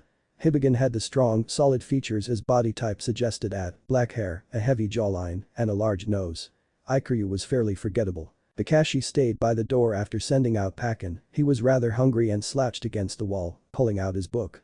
The others tried to draw him into conversation, but they weren't saying much that was interesting, so he ignored them. Hibigen huffed, eye twitching. He then leaned back in his chair, balancing on one leg, and turned to Ikiryu. He pulled it off. Hibigen said heavily. He pulled it off. Ikiryu replied, in that same not quite way that seemed like a whisper. Balls of steel, I swear. I still can't believe he went through with it. This was even more of a whisper than his other statements. Kakashi was paying careful attention despite not looking like it, and even then only barely caught the trace of guilt in his voice. Guilt? Kakashi thought. He thought he wouldn't make it back. The large man protested. There's more than one way of not returning, you know that. Ikiryu replied. The assassin was to Hibigen's left, the female Anbu was on his right, the empty seat towards the doorway, by where Kakashi was slouched. It was how he saw Hibigen's left eye independently turn to Ikiryu, with a look that was sympathetic and a little anguished. The eye closest to Namazu didn't change. Kakashi was impressed by the finesse that displayed. Only true Taijutsu masters have such fine control in their muscles, and while Guy had the muscle control, he didn't have the inclination to be so subtle. Also, the fact that Hibigen was sharing sympathy and anguish with Ikiryu was very telling. Either they were in some sort of messy love triangle with a random third person or, "Hey, what are you guys talking about?" Namazu asked lazily, slightly miffed at the vague speech between the two. Hibigen's left eye and Ikiryu exchanged a look. "The operative that us got this information," the huge man finally replied, waving at the table, a strange tone in his voice. "Or they know Naruto," Kakashi thought, with triumph. "TCH. The guy must be pretty good, they have a tight setup here," she tapped at the maps. "He's the best stealth expert we have," the assassin said calmly, smooth as dust in sunlight. It drew everyone's eyes because, while not as famous as the copy nin, among Konoha Anbu, the man's stealth skills were spoken of widely and with awe and respect. "That's high praise, eh? Very high praise. But," the catfish Anbu leaned forward, "I find it interesting. You don't sound jealous." "I trained him," it was said gently, but roughened with a small amount of frustration and with pride. "Ah, no wonder." Hibigen chuckled, "Yeah, it's almost a pity the Hokage doesn't want him on assassinations, he has the skill for it." Kakashi recognized what that tone was, now and from before, because it was the same blend of frustration and pride found in Ikuryu's voice. "Eh? Why doesn't the Hokage want him if he can take the missions?" Ikiryu was looking at Hibigen sternly, and the bear-like man's left eye was apologetic. "It's classified." Hibigen demurred. "Right."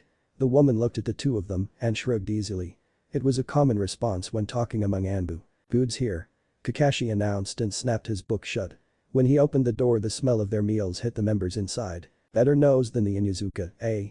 Namazu chuckled and fetched her box. "What I still can't understand," Hibigen muttered as they ate, "is how he manages to eat around Anbu without anyone catching him with his mask off." They both turned to the stealth expert. Ikiryu shrugged and not quite whispered, "I would like to know as well." They all looked at Kakashi, but his bento was already empty. They looked at him then, with disbelief. "The secret." Kakashi sing-songed and opened his icha, a part of his mind busy with other things. They'd separated for sleep and showers after 2 days straight of working and arguing over the plans, and frankly they all needed it. Planning an invasion was painstaking work to make strategies that everyone knew in the back of their minds might not survive first contact. Kakashi actually didn't plan on the sleeping part, he just took a soldier pill and started sending messages to the squad captains regarding the new teams and the mandatory meeting in 1.5 days. He found himself finishing early, so went back to the tower and settled into a nook to read. He decided it had been a very good plan because he managed to catch a certain conversation. "So how is he?" was asked, like a whisper. "Surprisingly fine, actually, roughly, relieved, voice like a mountain settling." "That tells me nothing, very flat." "He looks okay, still chipper." There was a pause. "But we sparred a little, and his reactions are kinda off." Quietly, "And he kinda startles." "Just a bit." "Startles? Him?" "Yeah. We should have Mujina talk to him. She's on that long-term mission and Suna though, strained." "Damn." It looked like Kakashi was going to have to talk to the Hokage, good thing he has a reputation of being late to meetings. It was 2 days after that, after a whirlwind of plans and meetings, when all the Anbu captains were brought up to speed and separated to inform their squads, that Kakashi finally had the time to check in on the kid. When he'd raised his concerns to the Hokage, the old man had simply looked at him thoughtfully and suggested he go talk to Naruto, giving him the boy's address. "Talk to him?" he'd asked in mild disbelief. "That will help. If it's with people familiar to him and that he trusts, yes." "You think he trusts me?" He'd kept his face flat and bored and expressionless. It was a bit difficult. "You believe that he doesn't?" The Sandaime had looked at him and it felt like he was raising his eyebrow. "You knew him from before and you already have clearance to know his mission details. I could see that he was satisfied with what occurred during your time together when I caught sight of him just before he'd left for the gates." Kakashi had held himself very still, tensed, slouched. "There's a shadow in his eyes now, Kakashi. And I would see it gone." Sarutobi had looked at his desk, then, "Talk to him." "Hi, Hokage-sama." The tone in the Sandaime's voice had nearly made it an order, so the copy nin had responded in kind. Which was why Kakashi was now slipping into Naruto's apartment via his window. "Yo. Humming to check on me too." Naruto flicked his eyes toward him, then continued looking out the window. "Too?" He slipped in the small space between the window and the bed to lean on the wall furthest from the boy. He pulled out his icha and tried to find a mellow bit. "My Kenjutsu instructor told me to take a day off already, so you can just drop it." "Did he?" Kakashi flipped a page. Battle scene. That'll do. I don't need a day off. Naruto punched his mattress. I heard you were startling at things you shouldn't have. I don't startle, the boy muttered. He does. Kakashi blinked and snapped the book closed, resting his hand on his hip. Should I be concerned? Talking in third person is somewhat odd, even for Nin. The boy grimaced at him and huffed. I don't know how much you know of what intel guys do, you've kept mostly in tactics and assassination, right? He nodded. Okay, like, you don't really pretend to be other people. It's too easy to mess up. The person you change into is still you, but a small part of you, or who you used to be, that's made bigger, louder I guess, and covers the rest. And you let the personality slide back when the mission is over. The copy Nin guessed, like chakra in a hinge. Yeah. But it's not, and the small body was defensive, going back into place, like it did before. The boy was still not looking at him, so Kakashi pulled the book back up. Your mission was very. Kakashi tried to find a word. Couldn't. Yeah, it was, Naruto snorted and flopped backwards to stare at the ceiling. Hey, thanks by the way. Ah. You helped, the blonde shrugged uneasily. Remembering, helped. During. Kakashi slipped the book into a pocket and wanted to fidget, awkward, walked forward to look down at him in the eye. You're welcome. The blue eyes held him, solemn and searching, thoughts flickering behind them faster than he could catch. And he was so busy trying to figure out what to do next that he was caught off guard when Naruto climbed him, hand over fist, yanked him down with a handful of shirt, then a handful of mask, then met him with a mouthful of tongue. His noise of protest went unheeded, so Kakashi started gently peeling the boy from himself. It was remarkably difficult, the blonde was like a leech. You helped before. Naruto protested when they separated. You're Kakashi sputtered. It's not the same. Because Jai-san made it a mission. Kakashi just held up a hand, biting the fingers on the other, and quickly closed the window, then sealed the room to muffle sound. So, only because you were ordered to? Naruto asked, bitterly and, under that, betrayed. You really think that? Kakashi stated, afraid to ask. Naruto opened his mouth, then sighed, no.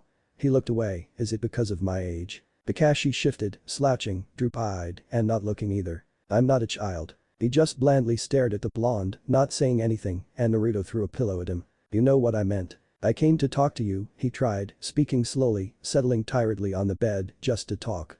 Sandaime said it would help. He paused and poked at the elephant in the room. I don't think that having sex will solve anything. I want to remember who I am, Naruto retorted. The blue eyes were hard and determined. I was me, during those 2 days with you. I'm not that kid that Orochimaru fucked. It's still your body. Kakashi pointed out, confused. But it's not my reactions.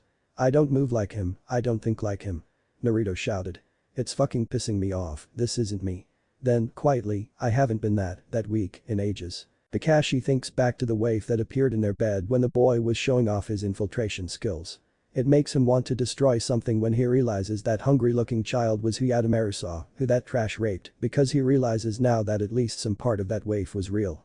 Small, brittle, and without shields. It makes him want to reach out and hug the blonde to him, but he isn't sure that would be appropriate. There's probably Kakashi ran a hand through his hair, a different way to work through this. I'm sure that this has happened on other infiltrations. There is, sorta, Naruto shifted, watching him, but it takes time and people I can trust. Mijina-sensei, she taught me infiltration work, she's on a long-term mission, and I'm not gonna bother the others. They looked dead on their feet with all the planning and stuff going on and Kakashi just waited patiently, with a questioning tilt. Talking about it hurts them a lot, Naruto said, finally. So they don't really want me to talk about it. And they won't let me train much. And I keep remembering things, and then I tell myself if it was me I would have done this or done that, instead. The boy snorted, glared, but I shouldn't have to be telling myself. I should know. As Kakashi watched the blonde turn all his anger inward, on himself, Obito's eye burned. It told him, those who don't take care of their comrades, are lower than trash. I wanna face this head on. Blue eyes looked up at Kakashi, please. He sighed, and laid a hand on the blonde head. Only to help you get over this, Kakashi said, both to Naruto and to himself. And the boy beamed, sunny, and turned towards him, tugging his mask the rest of the way off. His kiss was a thank you, and a thank God all at once. If I freeze or something, Naruto mumbled against his lips, just, like, touch me or keep touching me, and maybe say my name. You, Kakashi murmured, making it a question, like my hands. They're kind. But still doesn't explain half of the way the kid reacts to them, but he'll follow up on that later. They skim off each other's clothes and touch in fits and starts, with Naruto a bit twitchy and trying to go too fast and then freezing. But Kakashi calmed the boy's movements and he hummed, it's okay. And he kept his hands gliding across skin. He was tonguing the blonde, hands gently spreading ass cheeks apart and making careful slow licks inwards, Naruto gasping into the sheets.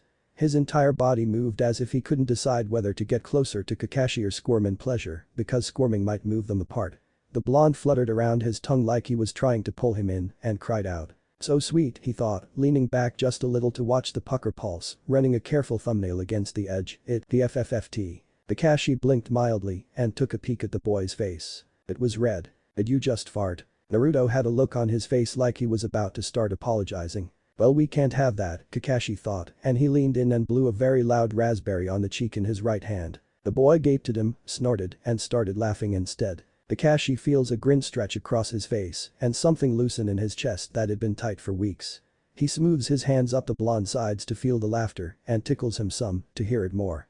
And Naruto yells and squirms in his grip like he's trying to hold 1,000 birds, bright, light peeling out and shadows falling away. Kakashi is less thrusting, Naruto thinks, almost mindless with frustration, than he is crawling his way in, tiny pulses forward that then retreat a bit to nudge in just a little bit more. He can't get any leverage to thrust up himself because the bastard's got a hold of his hips and was leaning over pressing Naruto's torso into the mattress with a man's own, and his knees were spread too wide.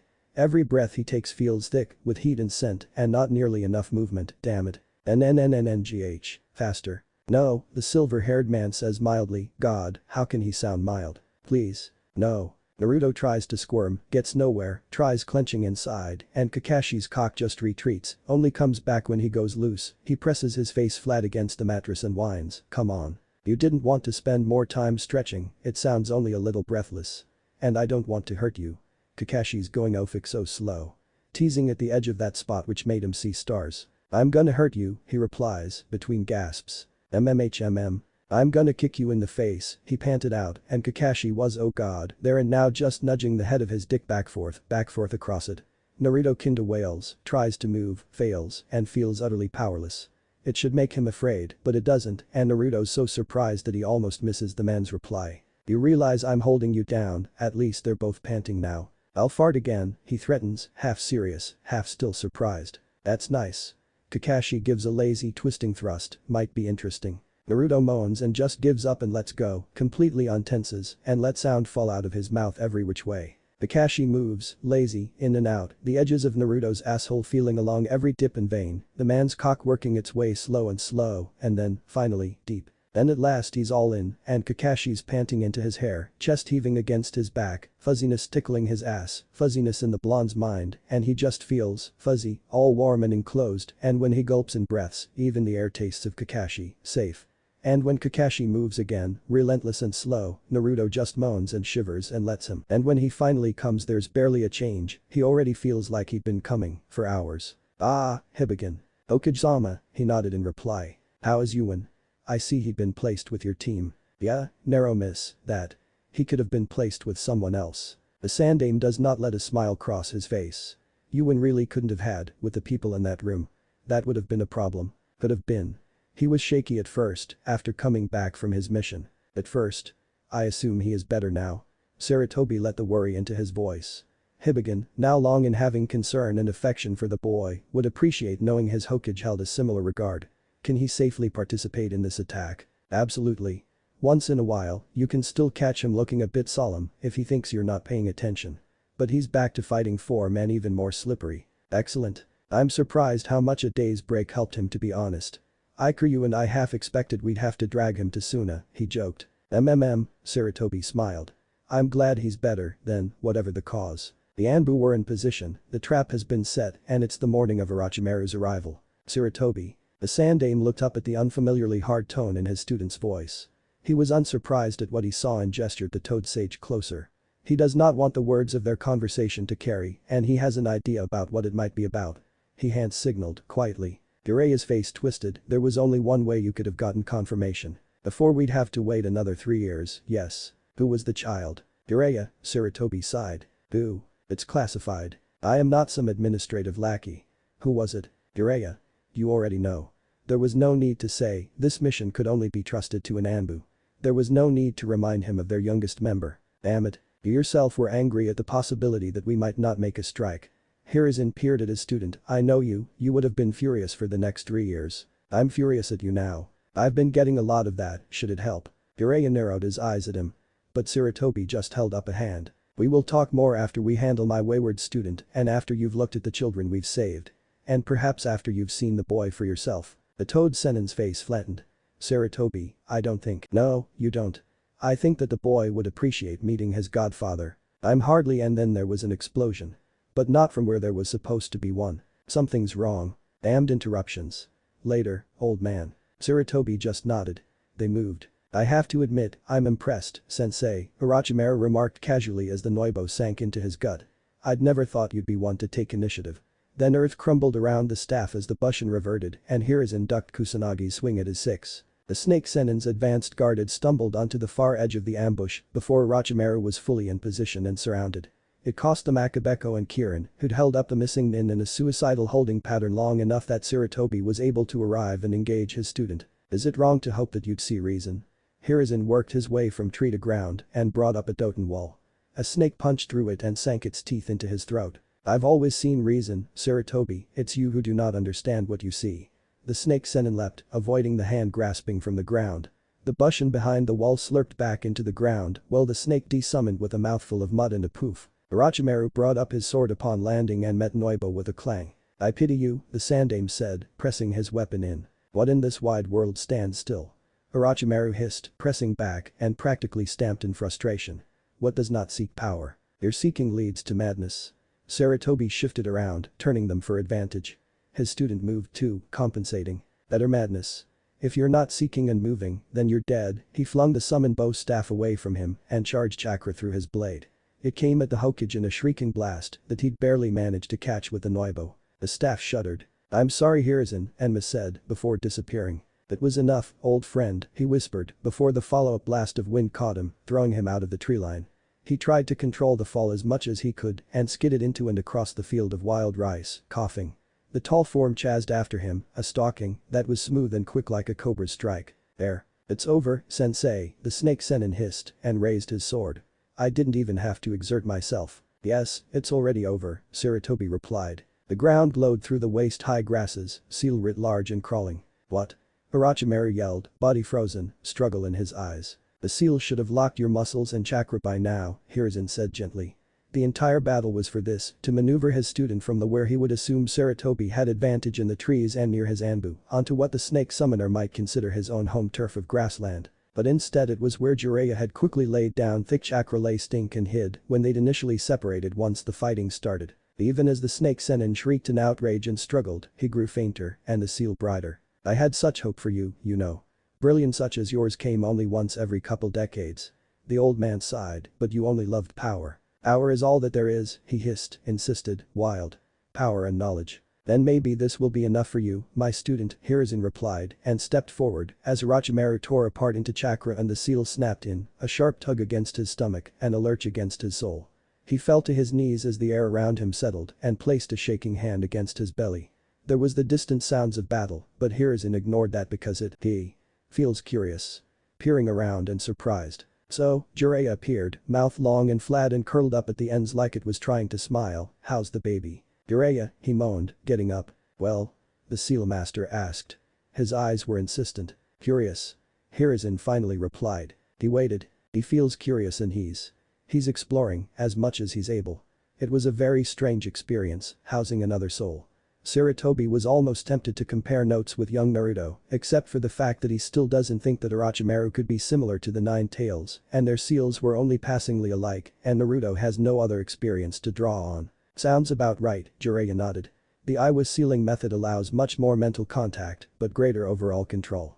Though the 4-part manga seals I've adapted will add another layer of fail-safes, so you have final veto if you needed to stuff his soul back into a corner." "Good," Hiruzen said. "And you never know," the Toad Sage said falsely bright, "maybe this will finally make him happy, living in the mind of the professor." "Maybe so," he chuckled, "maybe so." There was an explosion from nearby and the earth shook. "Think these children need a hand?" "You'd always been a hands-off kinda teacher," Jiraiya pointed out, cynically. "Well, perhaps there needs to be a change." Sarutobi looked at the sun. "There's still some hours yet before I should start returning to the village and I find myself with an excess of chakra." His student nodded, uneasiness around his eyes, but fell into step as he sped towards the battlegrounds. "I will not let my shinobi shoulder all my mistakes alone," the Sandaime thought. Yuwen hears the far-off explosions of his platoon and envies their strength. He envies how solid the other Anbu seem because he doesn't feel very collected right now. He looks at the body he just beheaded and cleans his blade on the grass. Was he supposed to be this vindicated? And yet feel so sick? Is it normal to still feel so angry? Hey, you okay?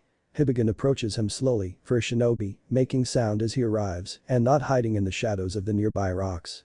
They're on the far side of the base from Konoha, the muddy flowing areas of wild rice growing tall, anywhere from waist height to head height on a normal man. That is to say, Naruto's almost completely hidden by them and had already taken down 4 nin by himself, granted they were mostly genin and a couple more with his team. Maybe. His first kill had been training and reflex, his second to cover Haku, their tracker, the third and fourth, because they'd needed someone to engage the fourth person in the enemy platoon. Because Naruto could. Naruto feels, he feels possibly queasy, he feels vaguely proud, he doesn't feel enough, he realizes, he doesn't feel it enough. The deaths weren't like he expected them to be, he expected it to help and to make him feel more powerful, but it only made him feel like something was missing, that there could have been something more. Does that make him a weak shinobi? Or does that make him strong, to only want to need more? He isn't even sure what he needed, to regret less or to kill again, or to be more angry or to be less sorry. Is he supposed to feel this sorry? Hibigan looks at him steadily as he quickly tilts his mask away from his face and throws up neatly, far enough from the body. He lips away the excess and spits to clean his mouth, then shifts his mask back into place. Hibigan claps a heavy hand on his shoulder. His sensei feels of approval. You covered our 6, he would have slipped away or attacked us. Or gotten Haku killed, like that other guy tried to do. Which he didn't, and his sensei's hand squeezes gently, because you stopped him. Hibigan peers down into the eyeholes of Yuwen's mask. It's okay, his sensei says, managing somehow to encompass everything, and his hand encourages, just accept it. Naruto doesn't quite believe him and doesn't quite have the words right then to be able to explain why. He's trained for this, been trained to kill and to understand people and their reactions, and he knows that he was simply doing his duty and supporting his team. But he feels like, as Yuwen, he thinks, it's unprofessional, this isn't the time. The day is not quite over yet. The area is not secure. It's not safe, Naruto thinks. The kami glided through the passageways, the warren of holes and halls that made up Yadamaru's compound. The Hokage had already left for Konoha. Earlier, he'd finished sealing the body of the snake Senin's guard he'd taken on into a scroll and aided another's battle with theirs. By the time they'd finished, all the other guards had been killed or subdued, so the wolf mask Anbu had dropped off his kill and had headed towards the base to help out in the underground maze with his tracking skills. There was faint noise up ahead and to the left, strange smells and odd currents in the chakra signatures of the Anbu there, and Akami slipped over to see if they needed assistance. What he saw when he entered the room widened out his mind with rage. Why haven't you let them out yet? Zu shifted uneasily. Ikiryu simply pointed at the seals on the bars, it's beyond us. I sent a summon to Jiraiya-sama. The kami approached the cages slowly and peered at the marks. Containment seals interleaved with explosive ones. He has to admit that the seal work was almost beyond him as well, and he would start unraveling it had it not required focus that he did not currently have. A confused whimper came from the far corner. These are not the shinobi children kidnapped from Konoha. The kami stated, trying to find calm. No. From the way that Zu was twitching and not looking, the wolf mask Anbu guessed that he was almost forcibly not thinking of anything. He could sympathize. The kami glanced at Ikiryu and knew that Naruto's stealth teacher understood what they were seeing. The handful of pens, in a badly lit room, with frightened pale-eyed children inside. They were all beautiful. Alright my chickadees. What is this seal work that you needed the great master Jiraiya to look at? The toad sage let his voice trail off and a frown grew deep and long on his face. Though he has no confirmation of Jiraiya's role in Yuwen's life, he could make some guesses based on the flickers of thoughts in those eyes that mirrored the darkness of his own. There was a heavy silence that wasn't broken until the seal master moved forward to begin work on the cages. Their radios crackled to life. We need all available trackers. Kawa slipped away and is heading north-northwest, last known position is 103.32. Ikiryu was raising his hand to his headset, but the wolf Anbu was faster. The kami. I'm on it. He glanced at the other man and lifted his finger from the comm button. I wasn't aware you were a tracker. The slight tilt of the toad sage's head told Akami that he was listening, but he didn't know if the other assassin knew the Sannin enough to know that as well. Though he's pretty sure that Ikiryu wasn't aware of his involvement with Yuwen's mission. Ikiryu shrugged and settled back, he needs to die. It went unsaid that power, rather than stealth, would serve them best with that task. What went even more unsaid underneath that was that the other assassin would yet still have preferred to make the kill and didn't think Akami would do it properly. Ah, that confirms it. I understand. Akami was already leaving. Do you? The soft-spoken question lingered and tried to chase him down the hall. "More than you know," he just mentally replied. Yadamaru did not even deserve to have the Chidori wasted on him, Ikami thought, as the wolf-masked Anbu stalked him through the grass and the small lakes that dotted rice country. He idly dodged explosions from time-delayed seals and hunted the willowy jounin. It was fairly easy following the blood scent, cuts littered the other man, deep flesh wounds where sometimes the white of bone flashed. The jounin might have been a bit difficult had Ikami not possessed an eye that saw through Genjutsu and a seal master for a teacher and a teacher's teacher. Also, most sealing arts were not suited to the pace of battle. It took a true genius like Minato-sensei to adapt it to the field. And Yadamaru, while very gifted, was not a genius. As it was, Ikami felt he could take his time and darted forward with a slice, and the bicep was neatly shaved off the man's right arm. He made sure to leave it connected by a strip so that it flapped in the wind with a spray of red and messed up Yadamaru's balance. "Isn't it wrong to play with your food, Wolf-san?" the pedophile asked, with a geisha's smile, eyes wincing with pain, but tilted in a leer. He was right, annoyingly enough, and the Anbu attempted to pull a tight rein back on himself. But let rip his katana through that narrow torso in a last diagonal slash, bones screeching and gaping out in shattered bits, whipping the body around, and he bore Yadamaru into the dirt as the other man bled out. The copy nin kneeled on his back and kept a hand, hard, pressed against the pedophile's head, the silky fine platinum hair, making it difficult to keep a steady grip. The absurdly pretty man laughed around the blood in his mouth. "So vicious." The wolf-masked Anbu ground his face into the dirt. "It's fine, I'd be dead by now anyways," Yadamaru gasped out. "We had an agreement, Orochimaru and I, and my part was that I gave him my body." He gave a slow lecherous writhe, not even trying to escape, spilling more of his blood and innards out. Ikami, riding the motion, felt ill. "And he let me have pretty things to play with. I didn't let myself before, you know." There was a knowing smile in the pedophile's voice as he asked, "Did I take something pretty from you?" Ikami flung the man away from him, against a rock outcropping, hoping a concussion would shut him up. Yadamaru only coughed and stared back with pale blue-gray eyes, darkened with pain, but triumphant. People are only this angry when they care. Was it a sibling perhaps? An niece? A son? Ikami tensed and was still attempting to process the bitter viciousness in that statement when the other man grinned suddenly and asked, "Did you want him for yourself?" The kunai landed with a solid thunk in the man's skull, a smile still lingering on the blonde's face. It was singularly unsatisfying. The hand lands on Yuwen's arm mid-swing, possible because the other boy's natural reach is much longer and stops him from finishing the slice across the genin's neck. The feel of the grip startles Naruto enough to make him look at the other kid's face. It makes him remember how he was quiet when he was little, because he changed caretakers less when he was quiet and it made them less angry, and how he became more and more silent and shadow-like until it seemed like he wasn't seen for days at a time. But when they happened to remember him they hated him again, and eventually he thought that if he was still going to be hated even when he was invisible, then he'd rather not be. He was going to be what he wanted to be, and Naruto wanted to be loud. And he was not gonna take it back. He knew that there would be consequences and he would swallow them because the price of doing anything else was too high. He was not going to take himself back like he was a misspoken word. That feeling of not taking any of it back, that was in the mousy-haired boy. Of being stubborn because something made him be stubborn. And Yuwen realizes then that the other boy isn't moving much either. The genin just looks into the eye holes of his mask like he's studying him right back. It's the genin that Yadamaru assigned to execute me, Yuwen thinks. There is recognition in the other boy's dark eyes as they peer at his own distinctive blue ones. Is that how it is? Yuwen has no words. He scrambles for a reply, but the genin interrupts him. "I'm still not going to hold back." And this somehow makes Yuwen feel just a bit relieved and he twists out of the hold and re-engages. The genin is older and taller and stronger and in a fair situation would have beaten him.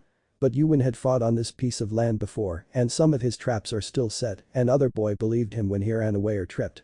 It's simple to then lead him into a trap that tangles up all the dark-eyed boy's limbs in reinforced rope. Yuwen watches the other boy's face as he slides the wakizashi into his heart and his face was defiant but resigned and regretful too. The mousy-haired boy accepts the blade like it was his own choice, despite being tied up, despite having fought to live, as the culmination of all his choices. Watching him feels like he's watching himself die. It's his 9th kill. I gotta admit I'm impressed. Didn't expect much out of the runt to be honest, but he saved my ass at least once, and watching him take out this one chunin, Haku broke off and chuckled. Let me tell you, it wasn't graceful or anything, looked more awkward than anything else, but it was very well done. He was setting up traps in this running battle, then engaged using some basic stances and tricked the guy into overextending, and when he did, levered him into the trigger for a bunch of exploding notes. Haku gestured broadly to illustrate his words. Damn professional too, sliced off the head to confirm the kill. And he's still in the academy.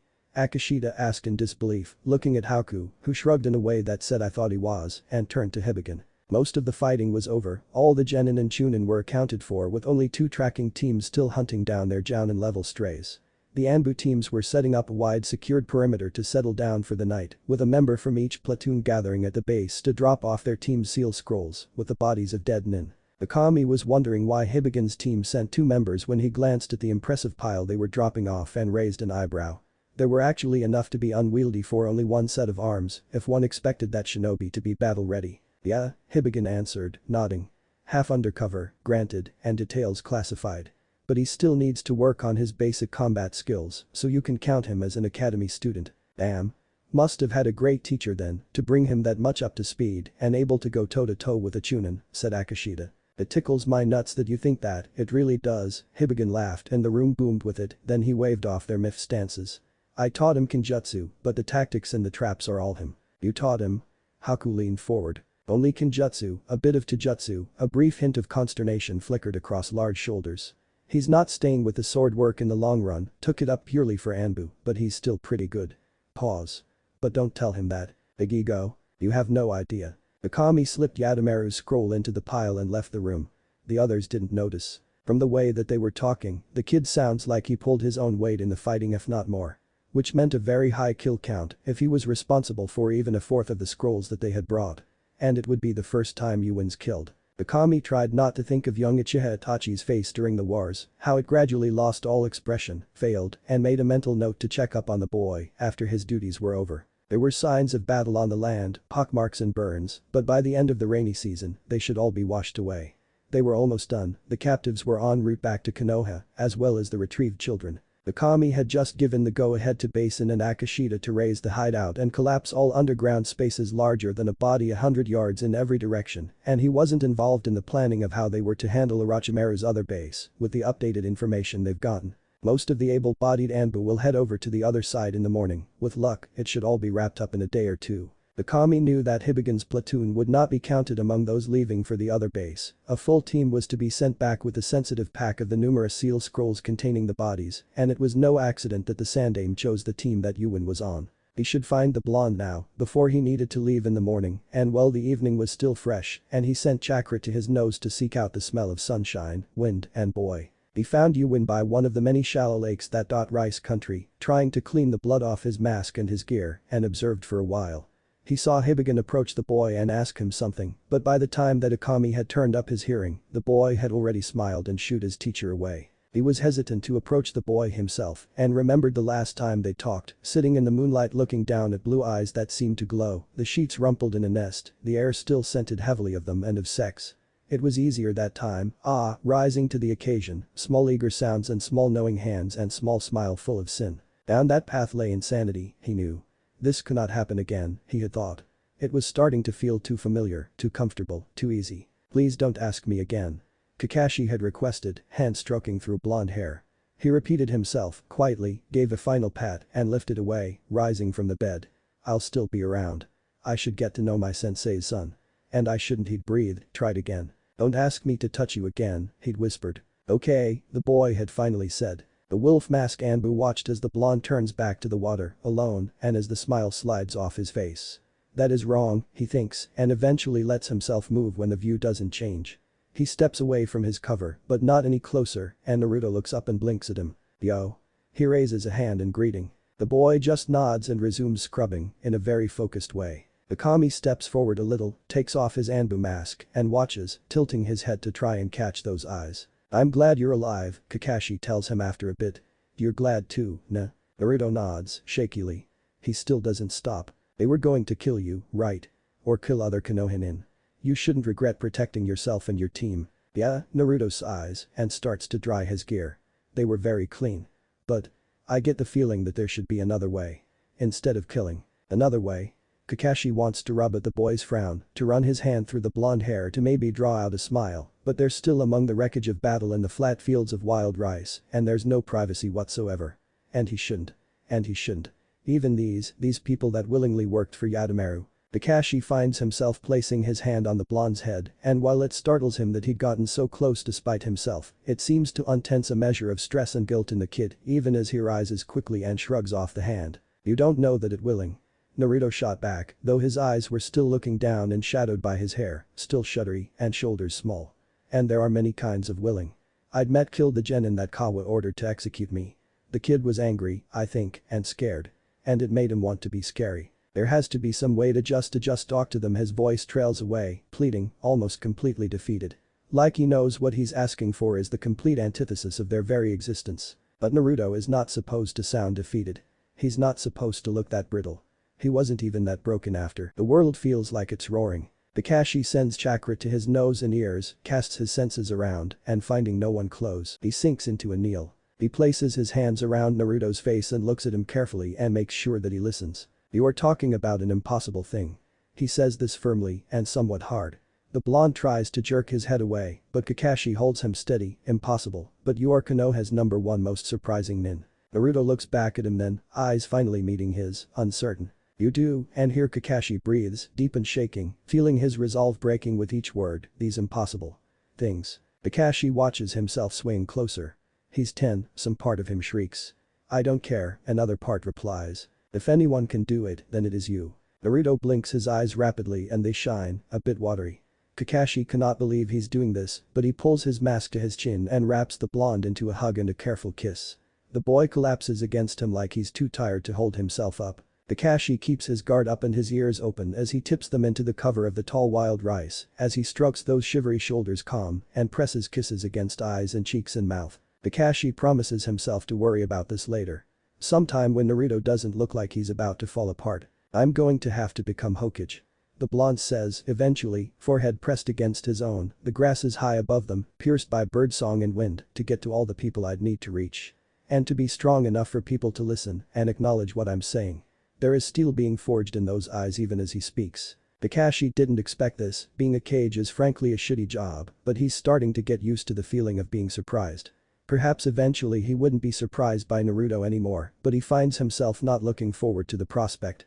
He also finds himself not really believing it could happen. He wonders, looking into that depthless blue, if this was what Minato-sensei looked like when he decided to go after the Kage seat. If his eyes looked the same. He wonders, because around girls his sensei was a bit of a dork, if that look was what finally pushed Kushina-senpai into his bed. "I'm going to be Hokage." This time it's spoken like it was already fact, and with fire and force. And it's then that Kakashi realizes that Naruto isn't like his father at all. The blonde may have his father's hair and jawline and share the color of his eyes, but where Minato was like the ocean, ripples and waves on the surface, but power pushed deep and away, Naruto is like the storm. Is like being in a pot of boiling water. Is like being thrown about and being touched from all angles. Because Kakashi finds himself looking at his armful of boy, at tanned skin and pretty eyes and sunlit hair, and finds himself thinking not only that he is beautiful, which is only the truth, but that Naruto is remarkable and wonderful and hot. "I'm so fucked." Kakashi thinks, wide-eyed. They'd spent maybe 15 minutes just curled up in the grasses, and he finds that he's willing to spend an hour more. He finds himself wanting to see that face bright with smiles, perhaps a sated one like he'd been granted when Kakashi had slept with the boy last time, and he wants to see him like that again. Wants to make the boy giggle and grin and moan under his fingers, wants to make his face twist up in pleasure and shatter with it, wants to taste his smile, wants to taste him shameless writhing and beautiful impossible tightness, eyes half-lidded and needing him. He's going to take a bunch of missions, he thinks, deeply disgusted at himself. He's going to get back to Konoha, turn in his mask, and immediately take whatever S or A rank they have on hand. Maybe a long one. I should go help set up camp. Naruto murmurs thoughtfully, glancing at the sky, eyes still distant with plans and determination. The boy leans in and kisses him gently on the lips. They tingle, a tug down his spine. Like when the kid first nipped at them, over a month ago. The thought shatters his mind further, and Yadamaru's words ring in his ear. "Ma, I'm going to stay here for a bit." He flops onto his back and stares up at the appearing stars, which seems to wobble with laughter at him. Yuin nods absently, puts on his gear, and leaves, waving. Kakashi finds himself watching the blonde as he goes. "I'm so fucked," he thinks. The will-faced ceramic mask clacked onto the desk. Finally, Sarutobi did not say. Hiruzen wondered what it would have been like had he kicked Kakashi out of Anbu forcibly, and can't help but think a lot of not very well hidden sulking would be involved. probably with an upswing of insolence and the copy nin's infamous tardiness, and possibly making him completely intractable to even a hint of being groomed for office. There's one thing I have to ask though. He had paused almost at the door and turned back around, looking tired. Hiruzen tilted his head at Kakashi to go on. Why didn't you ever tell me of him? Why was, the young man coughed, shifted, why was this how I met him? The Sandaime measured the shinobi with his eyes. Had you known Minato had a son after the 9 tails, what would you have done? Taken him in maybe, watched over him at least. And what would it have looked like to Iwa to have the student of the yellow flash hovering over a blonde-haired baby? Iwa and Konoha at the time had both been vying over being the strongest of the hidden villages, Konoha by skill and Iwa by strength and numbers. But Namikaze Minato had personally decimated over half their number at a handful of key battles, and now even 10 years later, Kumo still held the record among the villages for highest military strength. Not a single Iwa family escaped the yellow flash hole. So to say that Iwa hated the Namikaze was to compare being scalded to being thrown into the sun. Ah. Exactly. As the young man left, Orochimaru sidles forward in Saratobi's mind. Minato's son. Really? The Sandaime stares at the mask on his desk and thought of the original decision he'd made to go through with the tentative plans that Hibigen and Ikaryu brought forth. Earlier, he'd ordered Ikaryu to figure out some way, any possible way, to be absolutely certain of his information. Matters in Konoha were too unstabilized for the Hokage himself to go rushing on a fool's errand, and there was no one else who could survive Orochimaru long enough for his capture. Ikaryu had requested Hibigen's tactical assistance, and even then it took them a week. They were that day both very pale when they produced what they'd come up with. That's who you used? The son of the one whom you'd chosen over me to be your successor, you used him to crack open my next vessel's bedroom office. Hiruzen remembered talking to Yuin, to Naruto, offering the boy multiple chances to back out. But he didn't. He just looked at what was at stake and asked for more mission details. He reminded Saratobi of his father. Oh, that's priceless, honestly.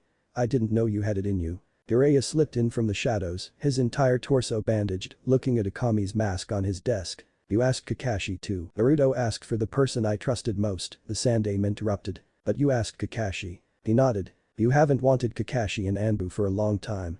Jiraiya eyeballed him. Also now you can circulate Yuin in the Black Ops. Because the copy nin would have raised at least some noise about his sensei's son being in the Anbu so young, if he'd found out about Naruto's existence another way, and even a little noise would flare across the rumor mills, due to its nature. And that would let people know of Yuin's identity and ruin his chances for being acknowledged first by his skill, which was one of the boy's greatest wishes. Hiruzen simply brought out his pipe and concentrated on lighting it. Jiraiya's face was set like when he'd watched Tsunade whenever she was playing a very dangerous game, knowing she would lose and he'd have to help her run. It was a gamble. Very much so. All these schemes, the Toad Sage huffed, this is why he was your favorite student, isn't it? Orochimaru is very much amused. Jiraiya had left already, saying that someone's come forth about a group of missing nin the Snake Sennin had been a part of and he'd wanted to follow up on the information. Nothing Saratobi said shook his students' faith in how important it was to leave Konoha to find out more, so the Sandaime simply sent him off at the gates with his silver-haired guide. Saratobi stared at the mission scrolls thoughtfully on his desk and called in his seduction experts. Like most of those involved in infiltration they worked and trained with their masks off, so whenever they were forced by protocol to don full Anbu uniform, there was a sense of unease and great forbearance. You may take the masks off for this debriefing, the Hokage said. He'd wanted them to be comfortable and at ease for what he'd planned. They did so with an almost inaudible sigh of relief. I apologize for not getting to this earlier, but there had been pressing matters to attend to, he said, professional with a hint of warmth. It's fine Hokage-sama, Yabuko insisted. Well then, the Sandaime shuffled some papers around. I've heard that you didn't have to cover much with Yuin. Well, we could barely fit a word in edgewise, the kid came in with a load of questions, said Yabuko.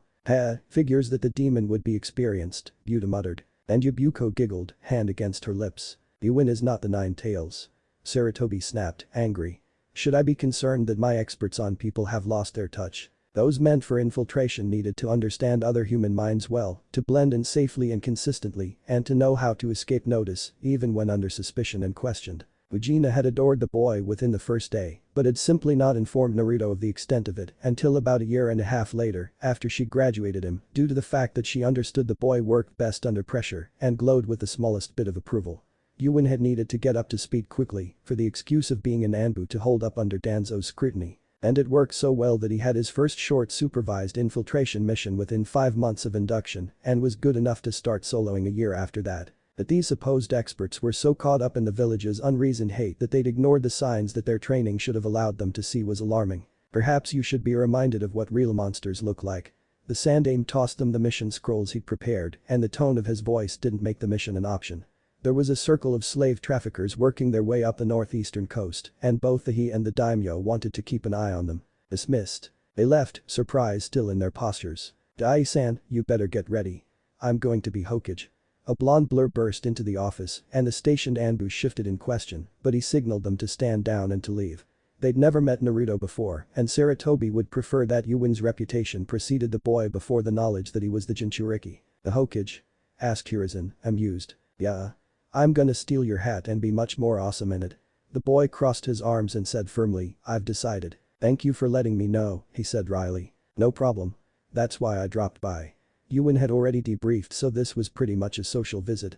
It was the middle of the afternoon, and Hiruzen was due for a break anyways, so he pulled out his thermos of tea. You're looking better. Naruto's eyes looked happy and full of life and the will of fire. Yeah? Compared to after you came back from the infiltration. In fact, far more lively than he'd expected the boy to look after being blooded. Sarutobi had offered a role in the invasion, thinking that it may give Naruto some closure, and the speed at which the blonde had agreed left him no future option of being able to take it back without feeling guilty. He'd encouraged Yuin's team to be top-heavy, with 2 elite combat specialists and Anbu's best tracker, to protect and support him. However, that platoon's high level of competence meant that they were stationed on the side of the base facing inner rice country, instead of the side facing fire country, and thus the most probable path of escape. From Team Hibigen's debriefing, he knew for certain that they'd faced more combat than the rest of the perimeter guards. And got the impression that the others kept forgetting how old Yuin was and his actual level of experience because he matched their competence so well. Sarutobi brought up his concerns about how Naruto was handling his kills to Jiraiya after his student came back from the battle at the second site, but the Toad Sage just waved him off. I saw him before he'd left for Konoha, his student had said. He looked like he was doing fine. Without me, was implied. Ah, well, Kakashi stopping by helped. The boy chirruped, Rai, thanks for giving him my address by the way. How did you know? The Sandaime started. He was fairly sure he hadn't mentioned it earlier. You just told me. The professor felt chagrined. Hey, where is he anyways? Apparently no one's seen him around. For some reason this makes Orochimaru peer in and pay attention. Who have you been asking? It would be more than strange for the boy to go around asking after an older nin who'd he have no plausible reason for knowing. Nah, just overhearing stuff. This made Sarutobi mentally sigh in relief. But the snake Sennin is still avidly paying attention, and Hiruzen thought he felt amused. He's left Anbu, he added, for Naruto's benefit. Huh? The attack on the base was Kakashi's last Anbu mission. He's a regular Jounin now. Oh, so he's probably on a mission. Jounin missions came faster than Anbu ones, as a quarter of the Hokage's personal forces were almost always reserved, on standby. The siege on Orochimaru's bases was a major exception, and it was fortunate that the plans went off mostly without problems, as Konoha had been gutted of its reserve of special ops for about 2 weeks. That's fine then, I'll catch him after. The Sandaime nodded. Mentally paused at his student's disquieting chuckles. Naruto. He has a thought, looking at the boy bouncing on his heels, and Hiruzen was not sure whether he was reading too much into things, but it never hurt to ask. Edge Ai-san. What exactly do you need to find Kakashi for? Orochimaru makes an amused snort, gives the impression of leaning in, and recommends putting down his cup. Sarutobi did so, despite thinking it unnecessary. Well, I like him and I want to talk to him. You like him? His student is already laughing. Naruto nodded. As in, the professor coughed, squirming, as in, like him. No. I mean, yeah, I like spending time with him, and he's funny, and it's really awesome having sex with him and oh. He paused and frowned at the floor. I think I just might. Naruto made a thoughtful face. Would that make him my boyfriend? Hiruzen was glad he set down his tea. I think you'd need the other party to agree to something like that. He said faintly. Oh, that'll be easy. Naruto grinned. Sarutobi desperately tried to think of a way to convince the boy otherwise. But the slowly growing determination and the deepening glee on that face already let him know it was a failed proposition. What have I done? The Sandaime thought, wide-eyed. Orochimaru laughs and laughs. Naruto plops into his seat near the back of the class with a satisfied sigh. It's nice to get back into his routine after skipping the entire last week for the attack on Orochimaru's base. Even though all his teachers are probably pissed off at him for disappearing, he thinks, catching the Chunin's stink eye. But it's not like he hadn't been sleeping through class the entire month anyway, since a whole 4 weeks was dedicated to tactics and battlefield awareness, so he doesn't really see what the big deal is. Some people, Naruto knows, because most of the academy teachers are living proof, have no sense of proportion, cause if someone really wants to learn then they will, and if you force it on them, it'd just dribble out of their ears the moment the teacher's head is turned. He leans back and does his usual complete survey of the room whenever he's left for more than a couple days. No change in the non-clan members, nor with the Abiram, though it's hard to tell with that one. The Hyuga looks a bit more cowed, there must have been a recent practical. The Nara, Akimichi, and Inyazuka look somewhat more bored than before, and really frustrated, odd. And the Yamanka seems to be kinda not as warm to that civilian girl she'd been mentoring. Huh. Naruto frowns. It's no accident that there were so many clan heirs from major clans their year, and it was almost solely the fault of the Ino-Shikacho triad who's wanted their children born close together. The other clan heads realized once they'd news of the pregnancies that it would mean not only a semi-formal, semi-permanent clan alliance of 3 powerful clans, should the team reform, but also that the Ino-Shikacho children would be the eldest, and thus most experienced, heirs of their generation. If there were no other clan heirs of comparable age and experience to those 3, then leadership of their age group would default to them. And given the 3 clans' alliance, fighting strength and collective prestige, they'd take leadership of at least 5 years worth of graduating classes above them, as well as of all those below. Within 2 months of an overhead conversation at the Akimichi's BBQ restaurant, the Inyazuka, Abiram, and Hyuga announced pregnancies as well. Within a third, after what appeared to be some sort of internal clan struggle, the Uchiha followed. Or at least, that's what Naruto understands from the briefing he'd been given 4 years ago. None of the clans were particularly surprised that, of the 3 concurrent classes at the academy, that their heirs were all placed in the same one. The Hokage is sure they'd warned their children to be especially careful about revealing too much of themselves and their abilities to their teachers and any adults who'd appear to be observing their classes. Naruto thinks it's a lucky break for Jai-san that he ended up just about the right age to be assigned to watch them too, cause he's a little more than half a year older than everyone else, but it's not like he looks it. It's classified as a C-rank mission because of its importance to the Hokage and because it was so long-term and cause it'd be difficult or annoying for the average nin. But the mission's fairly easy for Naruto since, hey, he actually was an academy student for about half its subjects and it's not like he'd have to hold a DH hinge for half a day, every day. About every 2 weeks or so, as Yuan, he reports any observations he has of the heirs, be it about personality, ability, or general trends he's sensing regarding their immediate family or their clans. He's sure his reports are cross-referenced with those of the teachers because sometimes he senses them watching too, but the teachers can't be everywhere and some things you just hide from those in charge. And some things those in charge don't seem to care about, despite how they should. The fact that the pink-haired girl with a full civilian background is apparently in the process of a falling out with the Yamanaka is a matter of deep concern and, Naruto eyes the teachers, apparently only he thinks so. He's frankly amazed that his classmate has lasted so long despite having no shinobi relatives in Konoha, cause it meant not having any genetic predisposition towards combat or anyone to train with. If she did have any shinobi blood, it was from before her family moved to the village, he knows cause he'd looked her up, out of curiosity. So pretty much all her ability as a shinobi is hers. Every twist that she'd pushed her chakra coils into to increase capacity was hard-fought, none of it were patterns passed on from being in her mother's womb. None of her strength was lent to her from her father's genes. Naruto's impressed by her, cause while even with all her work she was still a very weak academy student, physically, she was a really strong civilian.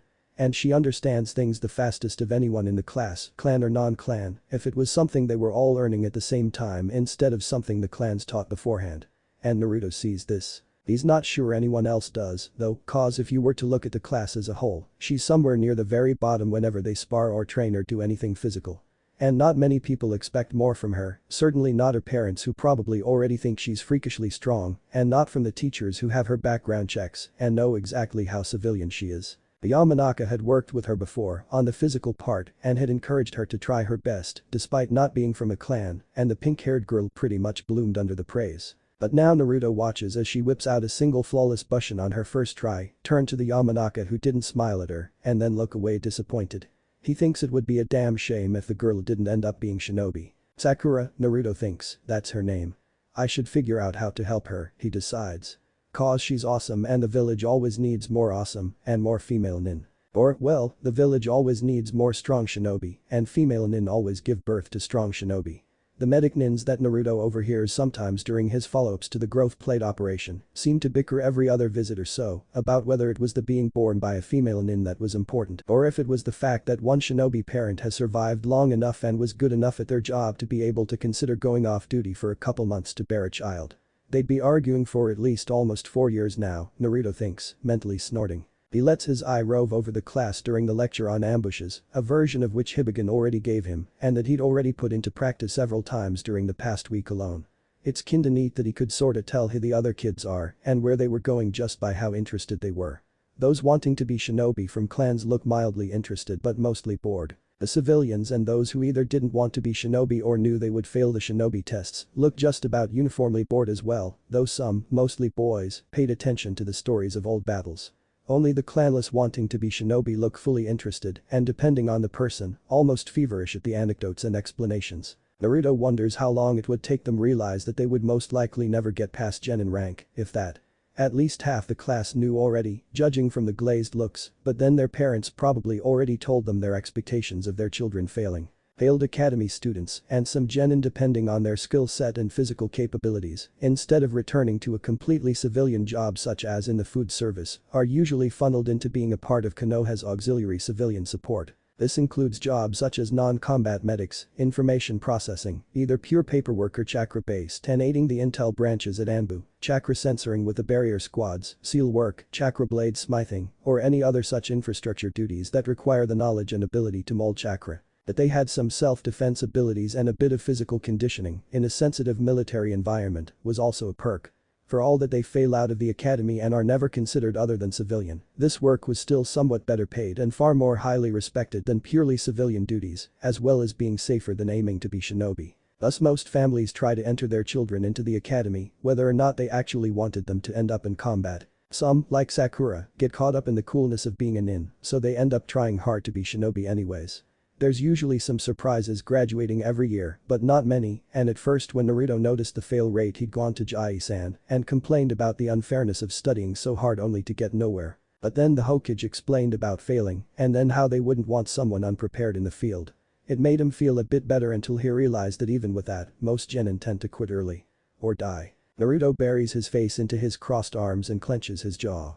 He needs to figure out a better way around that, too, when he becomes Hokage. It's such a waste. Finally back, the Inyazuka, Kiba his mind reminds him, whispers. Where'd you go off to anyways? The teachers couldn't find you and were pretty pissed. Oh, I was around. I hide well. They were probably more pissed that they couldn't find him, Naruto grins mentally. The teachers tend to like to lord their shinobi skills over him in particular, and Naruto's pretty sure it's because of the 9 tails. From everything he's heard, meeting the demons kinda like a metaphorical kick in the nuts and pretty much left everyone feeling helpless, so they try to take it out on him, and Naruto understands this. He doesn't have to like it though, and it's not like he wasn't on assignment from the Hokage himself this time, either. Besides, Naruto adds confidently, I'm awesome and I don't need to learn this anyways. He doesn't, literally, cause he already knows it, but it's part of his cover to act more stupid than he actually is. Mujina told him it would help get the other kids' guards down so that he could observe them better, and being the class delinquent would help cover for his absences. Wait until I kick your ass during spars before you say that, Kiba smirks. Anyway, my clan already went over this and I was bored as hell last week. You're so lucky you can ditch. It's not that hard. Naruto mutters out of the corner of his mouth. Their teacher was glancing their way. Kiba snorts, says you.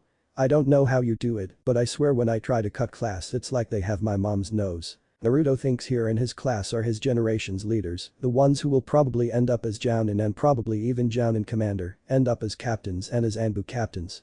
So he smiles wide and asks, just barely loud enough to be heard several seats away, wanna come with me next time? He can teach a thing or two to Kiba about stealth along the way. Hell yeah. The Akimichi pauses mid-chew, just a little, and the Nara moves his head towards them in a somewhat listening tilt. They don't answer like Kiba did, but he could tell they heard him and were thinking about it. Score, Naruto grins. Ikuryu-sensei. Yuin half ran up the tree, then pushed off to grab a branch and haul himself up to the one Ikuryu was sitting on. The boy must still be having difficulty with the tree walking exercise, he thought. He made a mental note to inform Hibigen. Yuin, I'm not your sensei anymore. What? He was always amazed at how loud the boy could be and yet still be able to turn around and hide so well. There's nothing else I can teach you. That's not what I called you here for. But sensei doesn't mean just teacher. You're still a master at stealth and I can't take that away from you, so I'll still call you sensei, like I still call Mujina-san sensei. If you'd like. Ikuryu can sense the grin even from behind that mask, and it made his lips tug upwards despite himself. It's true that, despite not directly being his teacher for years now, the boy still called the infiltrations expert sensei, even though he might be considered a peer. He'd not thought that he deserved the same fondness and courtesy, though granted that was tied into how he was still feeling at sending Yuin into Yadamaru's bed. However, if it made Yuin happy to refer to him as sensei, he would not refuse the boy. Why did you call me here, sensei? Yuan chirruped happily in response. Watch. Ikiryu tilted his head towards the training grounds. They observed the Anbu slipping around the shadows for a bit. Are they? The tiny shoulders leaned forward on the branch and he prepared to catch the boy just in case. Are they trying to be stealthy? Ikiryu nodded and sighed. Training exercise. I'd been assigned to improve the combat team's abilities in my area of expertise. He'd been attempting to phase out of the assassination branch of Anbu for several years now, had been ever since he'd gotten a taste of teaching via Yuan and realized that he could be of service to his Hokage with more than just killing. But attempting to teach this new group has been discouraging and he'd invited Yuan over for a fresh perspective and to try to remember how he taught the boy. And are they trying to catch that one over there? Yes. The debriefings from the attacks on Orochimaru's bases indicated a need for stealth work during capture and containment maneuvers. Several capture attempts had actually fouled up enough to alert the compound to their presence ahead of schedule, a situation which happened at both of the bases. Many of those marked for capture had to be exterminated instead. The Hokage assigned me to oversee their training. Isn't trying to capture someone without letting them or other people know they're being hunted kinda basic? Ikiryu shrugged, not really. You've mostly seen infiltrations work so you can't have known, but staying low-key and silent is more assassinations than combat. Right, and assassinations don't capture by definition, Yuan tilted his head in a nod. And I'm guessing combat rarely bother with studying up on stealth. They're not incompetent, he felt the need to point out due to the boy's dismissive tone. But they could be better. Ikiryu stayed silent. They both watched the shinobi's movements some more. They're overconfident. Yuan said at length. Yes. And they've worked together too much, they can anticipate each other. It was a good point, Ikiryu frowned. Well, it was good for teamwork and not surprising due to the nature of the combat and tactics branch, it made the exercise considerably less effective. He'd previously only gave tips and lessons to his own branch, who'd seemed to pick up the concepts easily after an explanation or two. I think they need something like a live exercise, said Yuan thoughtfully. I can requisition a trip out. It would probably be well worth it, these Anbu were much too stilted in the familiar training grounds. Yuan's blink was audible. But, there's a village right here. You're thinking of, and I can help out. I'm pretty sure I've never met those guys down there so they wouldn't be able to anticipate me. Ikiryu gently coughed instead of snorting, most nin wouldn't be able to anticipate Yuan anyway. But his idea had merit. You'd be willing to be the one they'd attempt to catch. It'd be good practice. And if I'm understanding you right, you wish to hold a stealth exercise focusing on capture and detainment in Konoha proper.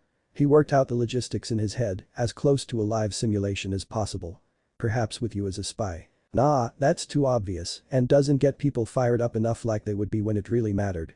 There were wheels turning in that blonde head from the tone of his voice, and while Ikiryu understood what the boy was getting at, stealth was much harder when one was emotionally keyed up, he was a bit nervous. That was the same tone of voice Yuan had before he worked out his variant of the Kakuramino and made Ikiryu fall off a tree. Keeping a careful grip on the branch he prompted, how do you propose to get Anbu fired up? The boy hummed innocently, you know, there's been these pranks I've been meaning to try. Pranks?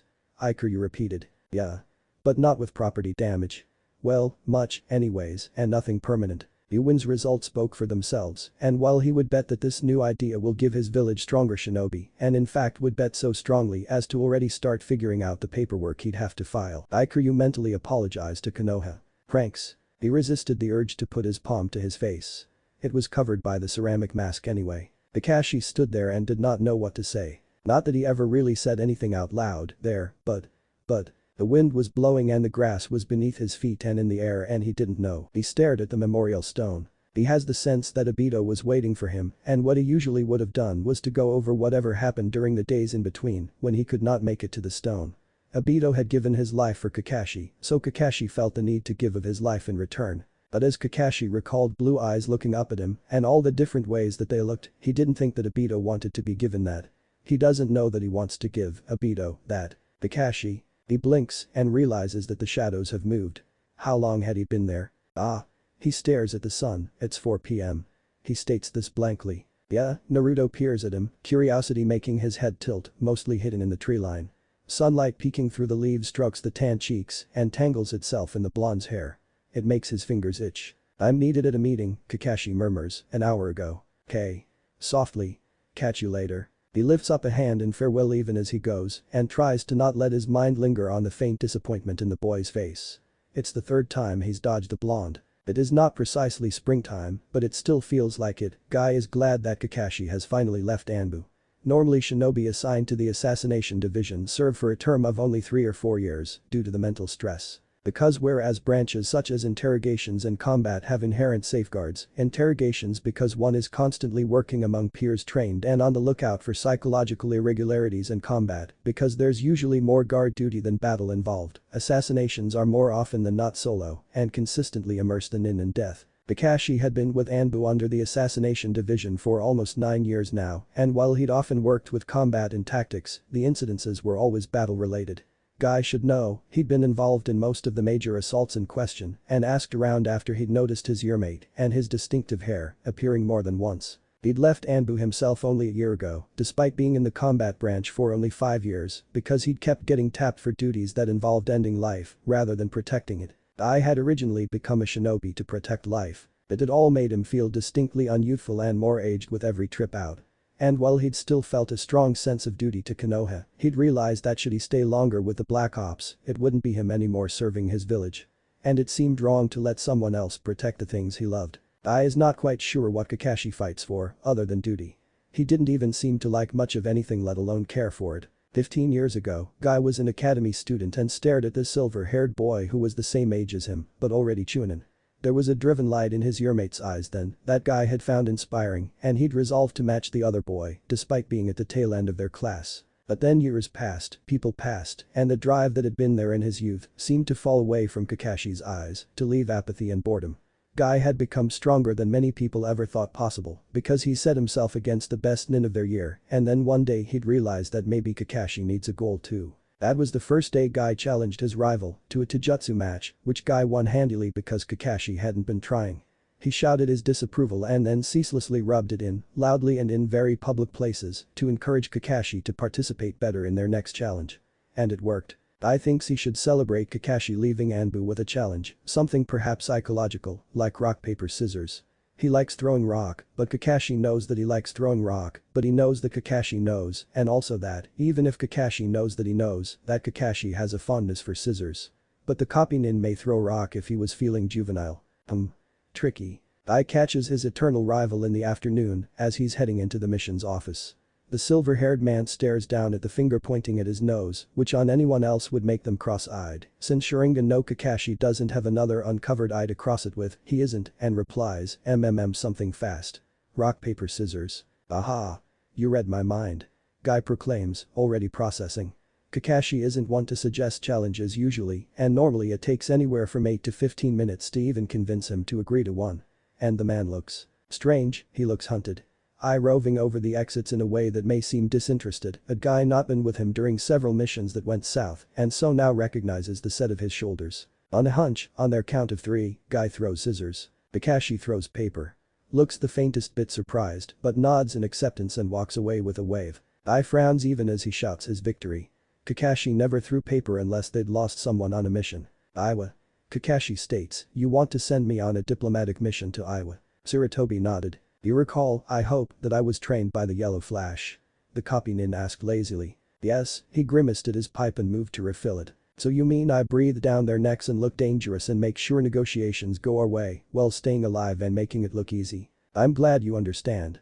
The boy was always quick on the uptake, Sarutobi thought, and what had just been described was a skill he'd wanted Kakashi to hone because he'd too often honed making himself look haphazard instead. Orochimaru taps a question onto his mental shoulder and wonders if that meant he'd been training the snake senin for the Hokage seat too, back then, with those assignments. Yes, Hiruzen replied. It makes his student go very still. Kakashi nodded and left. Sarutobi sat and frowned down at the missive he'd just received from the Toad Sage. Apparently this Akatsuki had an interest in the tailed beasts, though for what purpose was yet to be determined. When he probed Orochimaru, his student just ignores him and there's actually a feeling of deep unease and discomfort before his student again burrows his way into the library of the professor's mind. Hiruzen let him, the process of learning had always seemed to soothe the boy when he was young and there was time enough to ask him again. Though for something to make his student so disconcerted, well, Sarutobi knew that the snake senin feared little but death and stillness. So the unease must be connected to something that had a chance of killing his student. However, Orochimaru was strong, and Hiruzen has enough honesty to know that had it been a fair fight, the outcome of their battle would have been chancy. Which meant, in the end, that this Akatsuki must have had at least one other cage-level nin besides Orochimaru, if not more, strong enough to make the snake senin fear for his life. And that was a matter for concern. He wondered if it tied in at all with the rumblings from Kiri and the unrest in Kusa that Tsunade had mentioned last time she made contact more than a half year ago. She'd originally left because of 2 pointless deaths. When her lover passed and still not recovered from her brother's death, she'd screamed of her loss and denial against him and of the uselessness of the war, challenge all up and down her spine, and he thought that perhaps she'd been ready. He then offered her his hat and the chance to make changes, but she stilled and pressed her hand to her necklace. "I won't be responsible for more of this," she'd said, mostly to herself, expressionless. She'd ended up staying until the wars ended, as the second and third wars, more like a single war with a brief ceasefire, watched Konoha get settled under Minato's leadership and then left with Dan's niece in tow before the girl could get sucked into Anbu. He didn't have the heart to make her stay, and if he'd used force there would be no chance of convincing her to return to the village thereafter.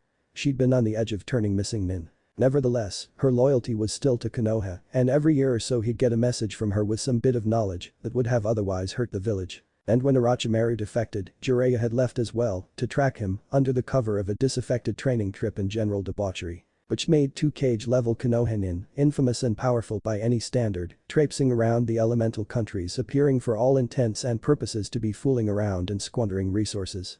Shinobi who didn't know better scoffed at Konoha and thought their village weak and underestimated their soldiers. Shinobi who saw underneath wondered that Konoha could spare 2 nin of this power in the field made those outsiders wonder what sort of power they've kept close to home. It also made them suspect that it could be just a cover and that Konoha had an ulterior motive for sending their cage-level shinobi so far abroad for so many years. In the end, it both gave their nin an advantage in the field and kept the other countries on their toes, which suited Sarutobi just fine. Jiraiya settled back on the divan, a girl on each arm. He was relaxed insomuch as he could be while being not stared at by the pitch-black eyes that had been following him for past couple months. It had been only the early afternoon when they'd wrapped up the siege at Orochimaru's other base. Apparently his teammate had stripped the place of its best fighters for his travel retinue. Jiraiya had been off a ways from the cleanup, filling up his nose with air that smelled clean instead of bloody, when he'd noticed movement from the west. The pale-haired nin strode into his clearing about 10 minutes later, making noise, calm, confident. Ikushi Kabuto, the teenager, had introduced himself, bowing. "I have information you may need." "Oh?" Jiraiya had looked at him and let exactly how unimpressed he was spread across his face. The bespectacled youth considered him thoughtfully, stripping his gaze slowly down. "I hear Konoha has defeated Orochimaru. And more specifically, that you were involved in his defeat." It had been said in a deferential way. Yes. It was not quite a lie. Ah. His eyes had been lowered. Then Kabuto stepped into Jiraiya's shadow in the early afternoon sun, settling it around himself like a cloak. "Then take me. Wah. As your apprentice or as your nin, as your servant or as," and here those bottomlessly black eyes had stared up at him, "as whatever you wish me as." There was calmness in those eyes, the sort of calm that came from near madness, and Jiraiya saw flickers of a look, of a certain kind of fear that grabbed the soul and twisted it. He remembers the same look from his teammate. "You must be Orochimaru's equal or better," the teenager said inexorably, a slight in his voice, a deep hum, "and I had been on a mission for him. I'd attended Kumo's Junin exams, gathered intel, to prove myself worthy of being," and here the words moved like Kabuto was tasting them as they'd left his mouth, held safe by him. Jiraiya would have liked to retreat a step back, but his shinobi instincts told him that he needed Kabuto's respect because the teenager was truly afraid of something on a level the Toad Sage had rarely seen before, and Konoha needed to know if it was something they could afford to ignore.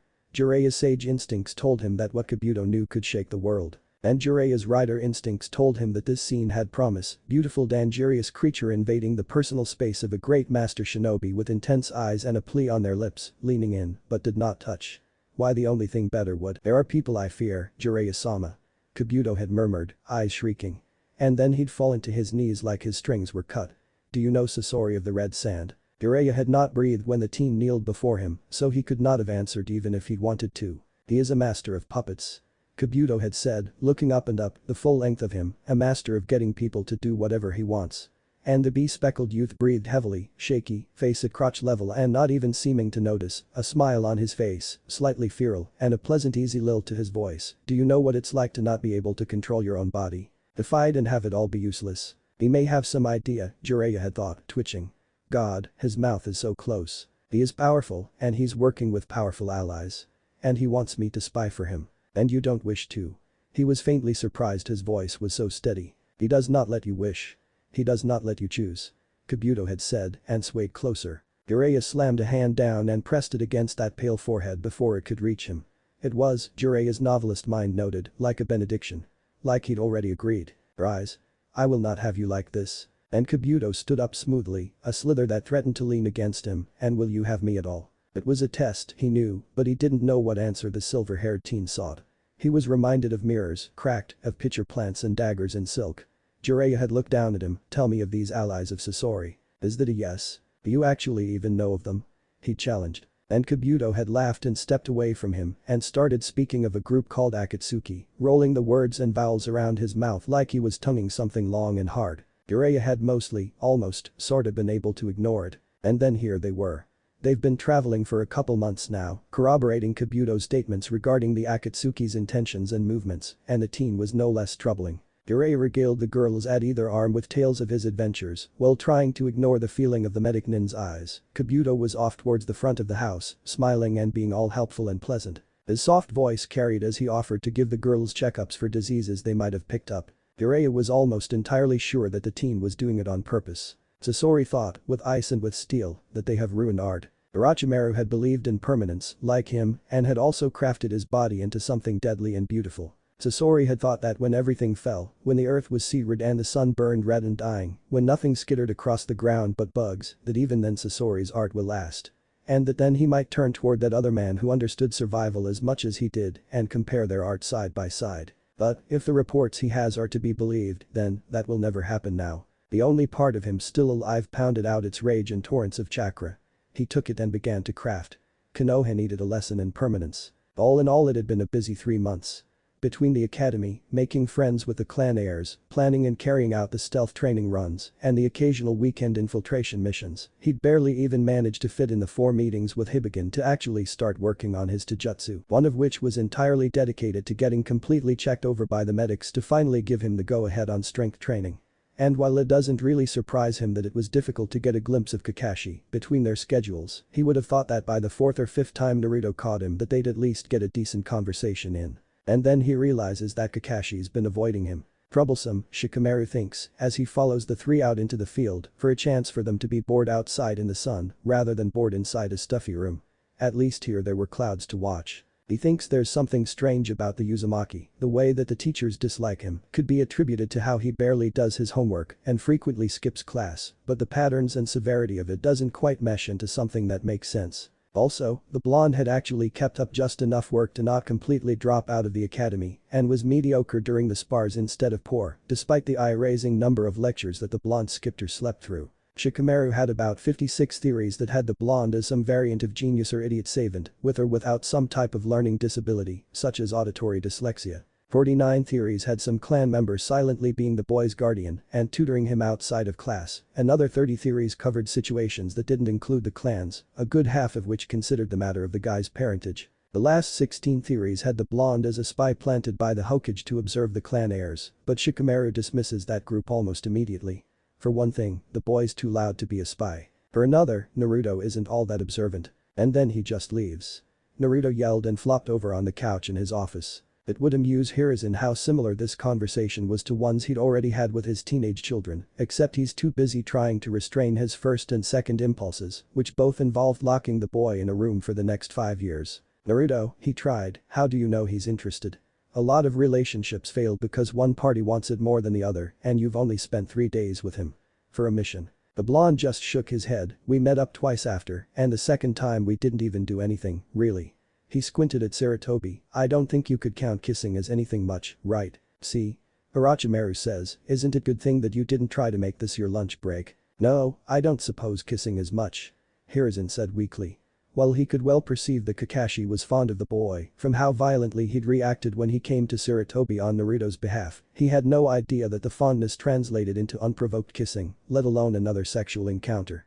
Naruto, when did you even meet him again? Well, the second time was during the invasion on the base, and I thought you knew about the first time, Jai-san. You told him where my apartment was. Minato's student fucked his son in his own bed, Orochimaru murmurs, and almost at my associate's base, it sounds like. Is it me, or does the boy almost sound regretful that they didn't do anything much? Be quiet, he does not. Sarutobi hissed back. I did tell him. The Sandaime agreed, mind racing. Kakashi took advantage of Naruto when he was still shaky after Yadamaru. He'd never thought that the young man would be the type. and Naruto didn't seem. To think of it, he kinda tried to push me away then too, Naruto said, eyes cast in thought. So eager, his student crows. I'm glad he didn't though, I was kinda messed up. Oh lord, he hadn't thought he'd misjudged the copy nin so badly. Your sensei said you were startling at things, he tried, cautiously. Geez, does everyone know about that? I think Kakashi heard it from your senseis actually. Naruto did Kakashi. Yeah, he totally helped. There was a blinding beam on that child's face. Helped. So then maybe he was wrong about the silver-haired young man. The professor has never felt so slingshot from one theory to another. And juggling his paying attention to Naruto, his divergent thoughts on Kakashi, uncovering more details about the situation, and attempting to ignore Orochimaru's comments was making him dizzy. MMHMM. I really remembered who I was, after. And then the sunny smile fell a little.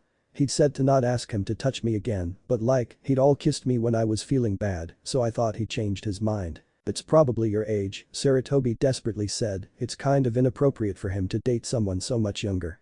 Maybe he just kissed the boy on the forehead or something like. Huh, Naruto looked thoughtful, you think so? I mean that's kinda weird cause it's not like there aren't married couples in the village with bigger age gaps. But you're young, and it's not like we both haven't killed at my age and gone on missions and stuff.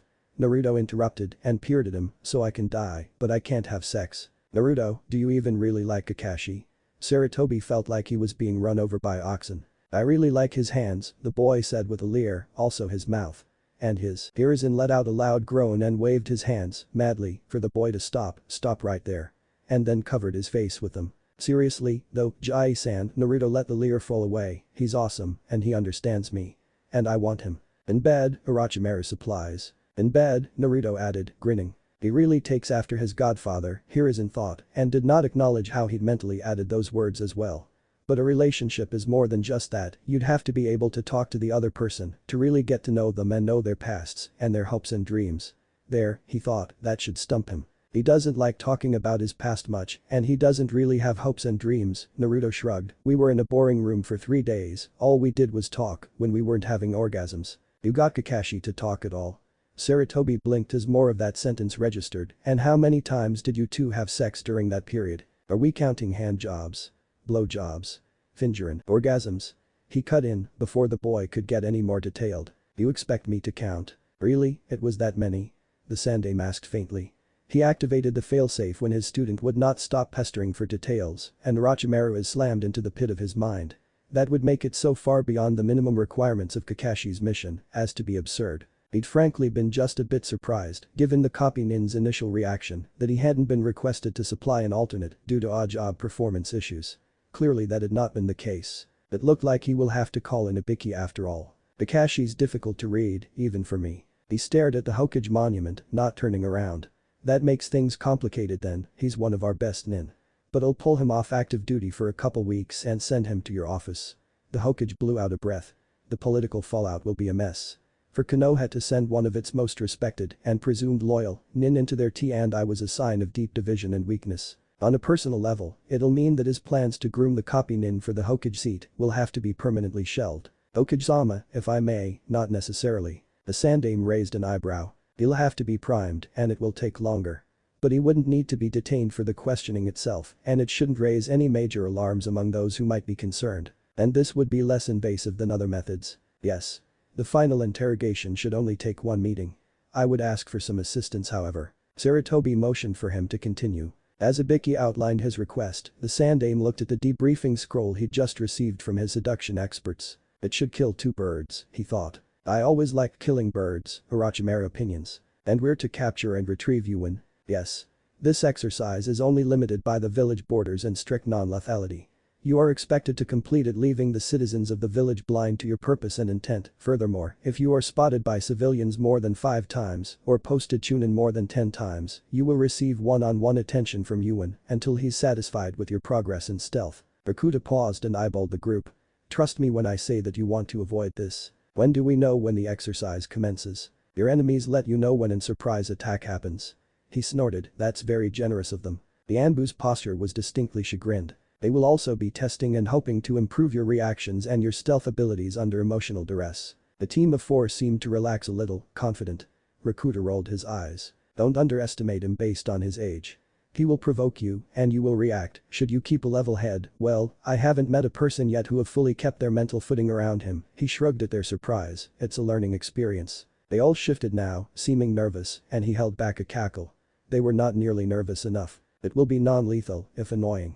Expect his one-on-one training to be more of the same. But more personalized. Captain. One of them spoke up, twitching. Actually, in fact, all of them appear to be twitching. May I be excused to go to the bathroom? Ah. It started. Rakuta nodded and the four all sped toiletward with shinobi speed.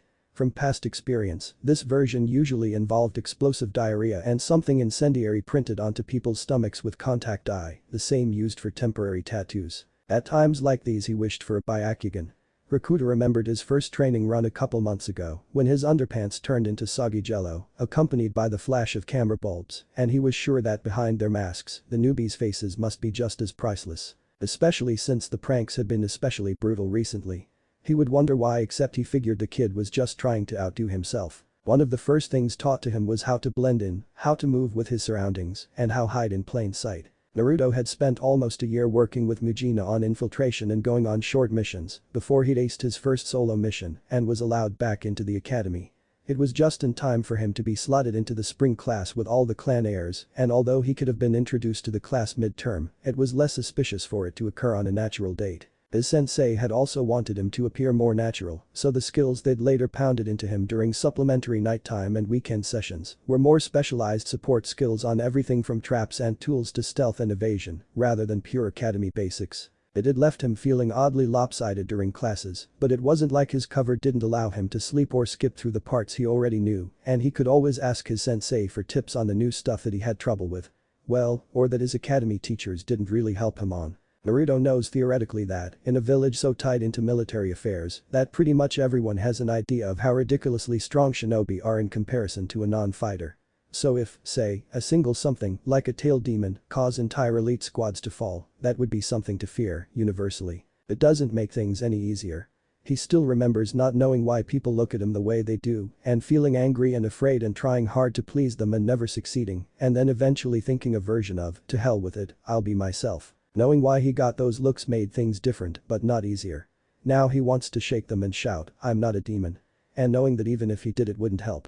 Knowing, for certain, that attempting to please them would only make them demand for more until they fully carved their grief into him. And Konoha's grief was endless. Naruto, on succeeding on his first solo mission, rewarded himself by infiltrating into the public library where before he'd been banned. He'd wanted to research his birthday to find maybe some famous person who'd also been born that day or a strange holiday. Something people celebrated so that he might find them and pretend that they were celebrating him, too. What he'd found instead was the date of the Nine Tails attack. A death toll longer than he was tall. An account of the Yondame's heroic actions. And a clear picture of the man who looked only passingly similar to his monument, which Naruto knew was mostly intentional on the sculptor's part as a security measure. I didn't know how much of a security measure it really was, he thought vaguely, shocked. When he'd confronted the Hokage about his father, after requesting privacy since he'd figured a secret kept that well despite his looking so much like the Yondaime was kept secret for a reason, everything else came out. Mostly because Jai-san thought he'd been talking about being the demon's container rather than being the Yellow Flash's son, though to be honest, he'd been trying to trip the old man up because he thought there was something fishy about the Nine Tails disappearing like that when all the other countries had trouble with theirs, even though theirs were tons weaker. Which he knew about cause demons were cool, if scary, and he'd read up. In any case, the second weekend in August is the first that he'd had in a month that hadn't been filled with either short infiltrations out of the village or stealth exercises for the Anbu, and he plans on using it to track Kakashi down, properly. He'd looked it up beforehand and knows that the hospital forwarded their recommendation of forced downtime to the mission office for mild chakra exhaustion, so the copy nin must still be in the village somewhere. But at the end of Saturday he can only think, damn the guy's good. Even after finding him once, it's stupidly easy to lose track of him, and he doesn't even manage to find out where the man lives. On the second day, after having that silver hair disappear from his sight yet again, he finds himself being spun into a small nook in a dim alleyway. Are you following me? Kakashi asks, like he's expecting Naruto to say yes. So Naruto sing-songs, why? I wouldn't have to if you just spent some time with me. You know I don't think I should. You know I'm just going to keep trying. Naruto has a brief thought of being all pitiful and injured looking to get Kakashi to agree, but then his self-respect smushes the idea. Naruto, and even when it sounds so frustrated he loves the sound of his name coming from the guy, you don't really want to just spend time with me, do you? Am I that obvious? He grins. He finds himself pushed a little away, even in that cramped space. Too young. Naruto feels Kakashi's hands not wanting to let him go, so Jai-sen's right, you are hung up on that. You spoke with the Hokage about this? The nin is all of a sudden very still. Yeah, why wouldn't I? That explains things. He frowns, like yet another reason why I shouldn't have anything to do with you. The firmness in his voice doesn't match the regret in his hands, but they both let go of him. Not even if I wanted. He's not begging, he's not. I'm not letting myself use that excuse, and Kakashi walks off like he doesn't care. Uzumaki Naruto is very experienced in hiding in plain sight, it's one of the first things he'd been taught as Yuan. But somehow he thinks that Kakashi has him beat. Kakashi, as he left the boy, felt a great many things, most of which made him wince. He'd just come back from Fire Country's northeastern coast, from the assassination of a slave trafficker. It wasn't assigned to Anbu because the man hadn't ended up being a security risk, and the mission had been paid for by the daimyo who'd wanted him dead more for economic reasons than moral ones. There's a detail that they'd left out of the mission scroll however, almost pertinent to Kakashi, but not really to the mission, except for the fact that the slave trafficker routinely left himself guardless during such and such a time. He was fairly sure that the person managing the scrolls knew exactly what they were leaving out, and the Sandaime was in the room when the mission was handed to him. Which meant that the Hokage himself had wanted Kakashi to confront the man while he was in the middle of raping a kid. What the? He'd yanked the bastard off the boy. How could you? He hissed. He didn't look at the child much beyond the first glance. A wrenching expression and the impression of tears. The fuck is your problem? He couldn't have been more than 10. Kakashi wasn't sure who he was yelling at more. It could entirely be at himself. But he wanted it. He begged me for it. And Kakashi threw up a little in his mouth. Come on, how could I refuse that?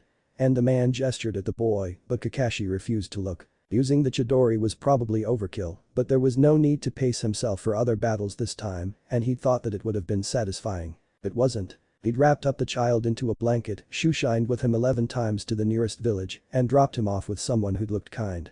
It was the best he could do. It was why he'd been so chakra depleted on a relatively straightforward assassination. He'd excused himself during the debriefing. The Sandaime only nodded and began filling in the appropriate forms. Okage-sama, he and Kakashi has to ask this because he couldn't stop thinking about it. He said he was fucking them because they'd wanted it, he murmured, full of disquiet. That's usually what men of that type tell themselves, the Hokage replied, not looking up from his paperwork. He knew, then, that the mission was either a test or a warning, or both. Deepening found Naruto in the Anbu lounge, fiddling with a drink, looking like a cross between a misplaced duckling and a guy drowning his sorrows in alcohol. He frowned and stuck his face in between Naruto and the drink and took a deep whiff. Hey. Good, it's just fruit juice. What's the big deal? Itae removed his mask and stared at the boy. I should be asking you that. You've been a bit distracted during practice, and now I find you like a dog had upchucked into your bed. Naruto just sighed deeply, tiny and cross, and took a long pull from his juice. Seriously? Spill. You don't want to know. Yes I do. No, you really don't. Naruto peered at him, then just stared out the window and sighed again. Arg, stop that, you sound like a girl with a crush, Itae tested and was gratified to see the kid twitch. Aha. So it's a girl. The large man was relieved. This was something normal, and he quite knew how to deal with it, namely with some teasing. Don't worry. We all have girl problems. Though it's a bit different if you've fallen for a kunwaichi, those problems involve getting your balls sliced off. Itae ruffled the blonde's hair, your balls are still attached right? Naruto snickered and nodded. Are you sure? The boy just punched at his thigh. Gonna have to work on his form. So then life's still good. Itae chuckled and asked, is she pretty? He'd expected Naruto at this point to start waxing poetic about how awesome she was, but the boy just turned his head away, shoulders a bit shaky. Well, maybe she's cute instead. He tried to say brightly. They're different things you know, I mean pretty's more dangerous, but cute has its advantages. He changed his tone and said a bit seriously, it's fine if you fall for a civilian. But then he remembers how cruel the non-shinobi villagers were sometimes to the boy, nothing really that you can point to with a leg to stand on, but a tremendous sense of dislike and hate beneath that. Did she hurt you? He asked quietly. Do I need to? I mean I'm not going to beat up a civilian, or like, a 10-year-old. Wait. Oi. Kid, did you tug on her hair or some shit like that? Girls don't like that you know, they tend to cry and run away. The blonde head was still turned away and the shoulders shook a bit more. I mean, he said, reminiscing, you just shouldn't, no matter how pretty their hair is, or how nice their ribbons looks or how are you laughing. The boy had given up completely and was crowing into the tabletop. Ate grunted, a guy tries to help. A small hand waved him off, snickers still escaping. His hair is very pretty and I think ribbons would look awesome. And I tugged on his hair before, but he seemed to like it. Then he sighed, he's still running away though. He. Well, okay, not as normal as he was expecting, but it wasn't unknown. Also it presented a different set of problems. Well maybe he's just not, attracted to. Oh he is. Naruto interrupted. But you can't be sure, the large man said. He'd been hit on by guys before, frankly to his own surprise because he wasn't that attractive. Mujina had just cackled when he'd complained to her and told him a bit too much about the concept of size queens and had to gently let them down. The kid just stared at him thoughtfully. I can trust you, right? You'll stay quiet about this? Yes. Hite said immediately, putting everything into the word. After that mission with Yadamaru, there's nothing that he wouldn't do for the kid to try to make it up to him. Actually, he wondered if that mission may have something to do with the blonde's preferences now. We've had sex, the kid said, like a brick to the head, and I'm pretty sure he had a good time, but he's been kinda upset about the age thing. From anyone else the sound Hite just made would probably sound like a squawk, but from him it was mostly like a rock farting. Still embarrassing though. You two have Hite tried to make his mind think of it, but it just kinda freezes up. When did the kid even get the time to meet someone? And age thing. That means the other guy must have been older. Certainly couldn't have been any younger. Sex. Naruto supplied helpfully. More than once, it was really fun too. But now he's all avoiding me. Or was the boy taken advantage of? Who was he gonna have to kill? Hite thought and rolled his weight forward, at ready. Lightly asked, it would help if I knew who we're talking about. The blonde just eyeballed his posture and snorted, you're not allowed to squish him. And I don't think you can, anyways, he's pretty good. He can be that good, the nin snuffled, pride stung. The mystery shinobi probably lied about his abilities to awe the kid into bed. The boy was such a sucker for strength and any sort of affection. He's totally that good, Naruto stated, and he's Jai-sen's most trusted shinobi. He'd set us up that way even. The Hokage set us up. Naruto confirmed. And helped me realize that I liked him. What the hell? Actually I think you've met him, since you're in combat and tactics. It's Haddock Kakashi. Haddock. Kakashi. He thought in disbelief. The Haddock family name was famous ever since the wars, and it has always been synonymous with brilliance. In the last 2 generations it had risen to the earmark of genius. Sharingan Kakashi was widely regarded throughout the village with deep respect from the wars and from his ability. Many remember that he'd been taught by the Sandaime, the fearsome yellow flash, and silently think that perhaps in a decade that the student will follow his sensei into that seat. Kakashi's skill, in general and for his age, was nigh unparalleled, his loyalty legendary, his sense of duty concrete. Those who end up on his team come away from the experience being just as loyal in return, though somewhat shocky at the difference in their skill levels, which was usually so vast as to be frightening. Ate himself, while very good, was only barely in his league and felt all due respect for the other shinobi's prowess. Off duty though, the guy was a bit of a shithead. Hite remembered trying to talk to the infuriating man when they were planning the siege and tried to imagine Naruto ending up with much of the same, both in and out of bed, and it made his blood vomit knives. He barely recalled the rest of the conversation, just made commiserating noises when the boy started to rant and whine and made his leave as soon as he could. Okage-sama, a word. In private. Ate waited until the elder nin gestured towards the Anbu guards for them to leave. It's about Naruto, he said shortly. Oh? The aged eyes sharply focused on him. And Haddock Kakashi. He couldn't help the vicious anger that leaked out. The old man hummed. You know then. I'd thought it was girl troubles when I'd confronted the boy. You'd think it was, from the way he talks about it. I'd been trying to discourage him gently, and then his village leader slumped wearily and rubbed at his head with a grimace, because he will at least speak to me about it. I worry that if I outright refuse him, he'd break communication. He blew out a breath, well at least his Hokage wasn't outright sanctioning it. How did it even start? He muttered. I'm surprised he didn't tell you at length, the Sandaime said with a cringe, but essentially, Yadamaru. Ate felt all the blood run downhill from his face, leaving him chilled because of his infiltration mission. His Hokage nodded and looked defeated. I didn't want to send him in and have his first time be for the first time in his recollection. The professor stumbled over his words.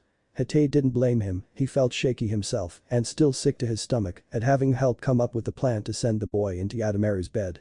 He didn't like the seduction experts. And they apparently didn't like him, they gave him just enough information for the boy to hurt himself with. But Kakashi caught it in time, the Sandaime said pointedly. Naruto wasn't hurt during their encounter and apparently liked it enough to keep pursuing him. But Naruto's 10, he screwed up his face, he's at the age to have crushes, not sex. Believe me, I know, even though he is, technically, having a crush. Saratobi pulled off the hat and ran his fingers through his hair. But having offered him that mission, and having offered Kakashi for his first time, well, the hawk's flown the nest on that one. And Kakashi? He'd apparently slept with the boy more than once, Hatay still can't believe it, what the hell was the man thinking? And it's not like the guy didn't have other people throwing themselves at him left and right. It's being investigated. I don't think you I know. In far too much detail. I've assigned Ibiki himself. Oh. Ibiki? Well. Even the most dismissive of the foreign nin, fond of proclaiming Konoha shinobi to be tree huggers who piss honey and maple syrup, are pulled up short within 2 minutes of meeting the T&I head.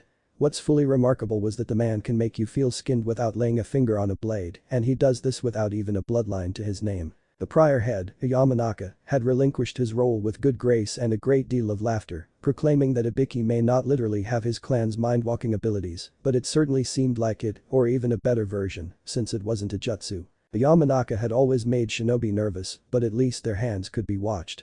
That Ibiki didn't need to make hand seals, that he almost didn't even need to be in the same room. It's not really that those who know of Ibiki are afraid of him, it's more like how everyone's afraid of their childhood nightmares, because those nightmares are when you were most exposed and helpless, because they will not let you forget that you'd wet the bed, and they will force you to be naked in public. So he almost felt sorry for the haddock being thrown to Ibiki.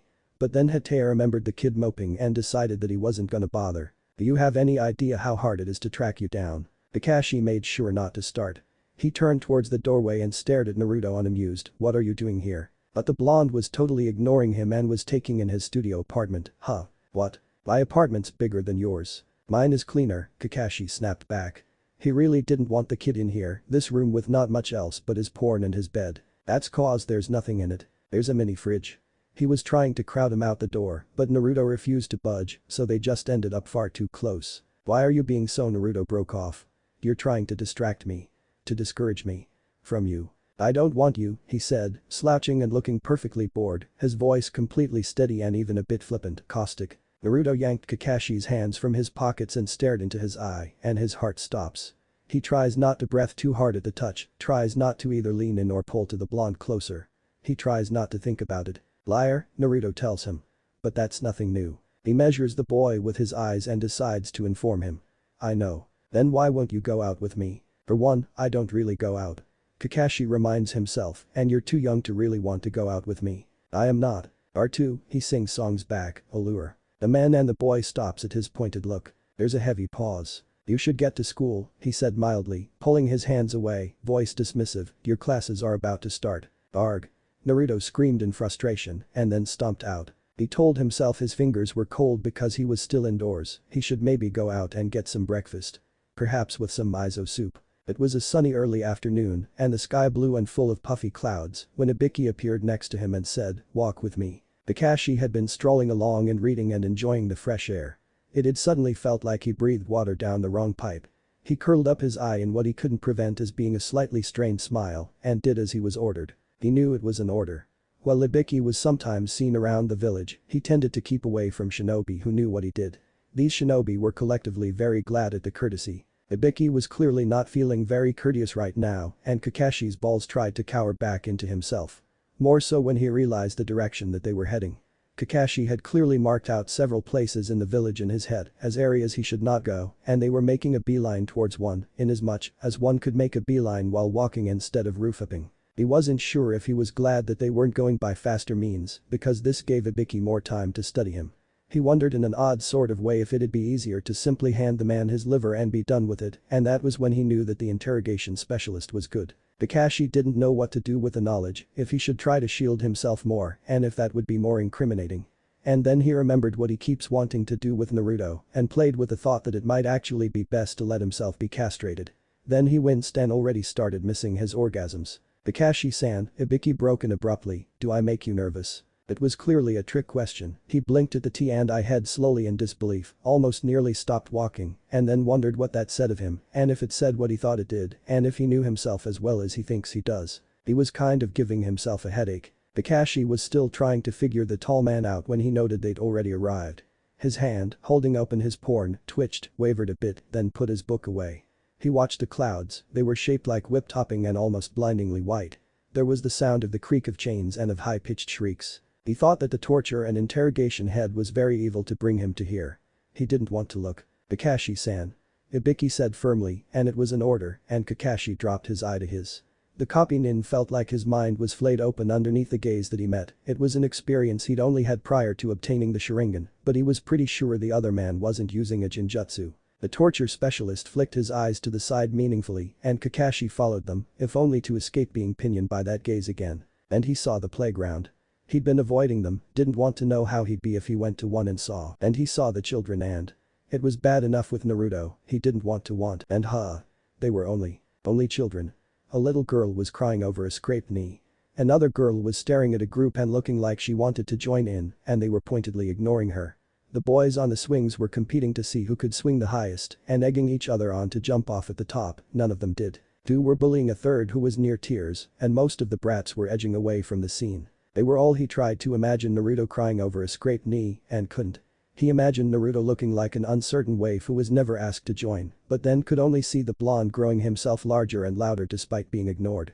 He thought of the fearless boy who nearly gave himself bone damage from training and knew he would have jumped. He remembered the look of the very young man who would be Hokage because he saw a problem and decided to step in and knew that the playground would have been very different had the blonde been there. A knot loosened from his shoulders but grew at the base of his skull. He didn't want these children, he wanted Naruto. The distinction was important somehow, yet no less damning, because Naruto was the same age.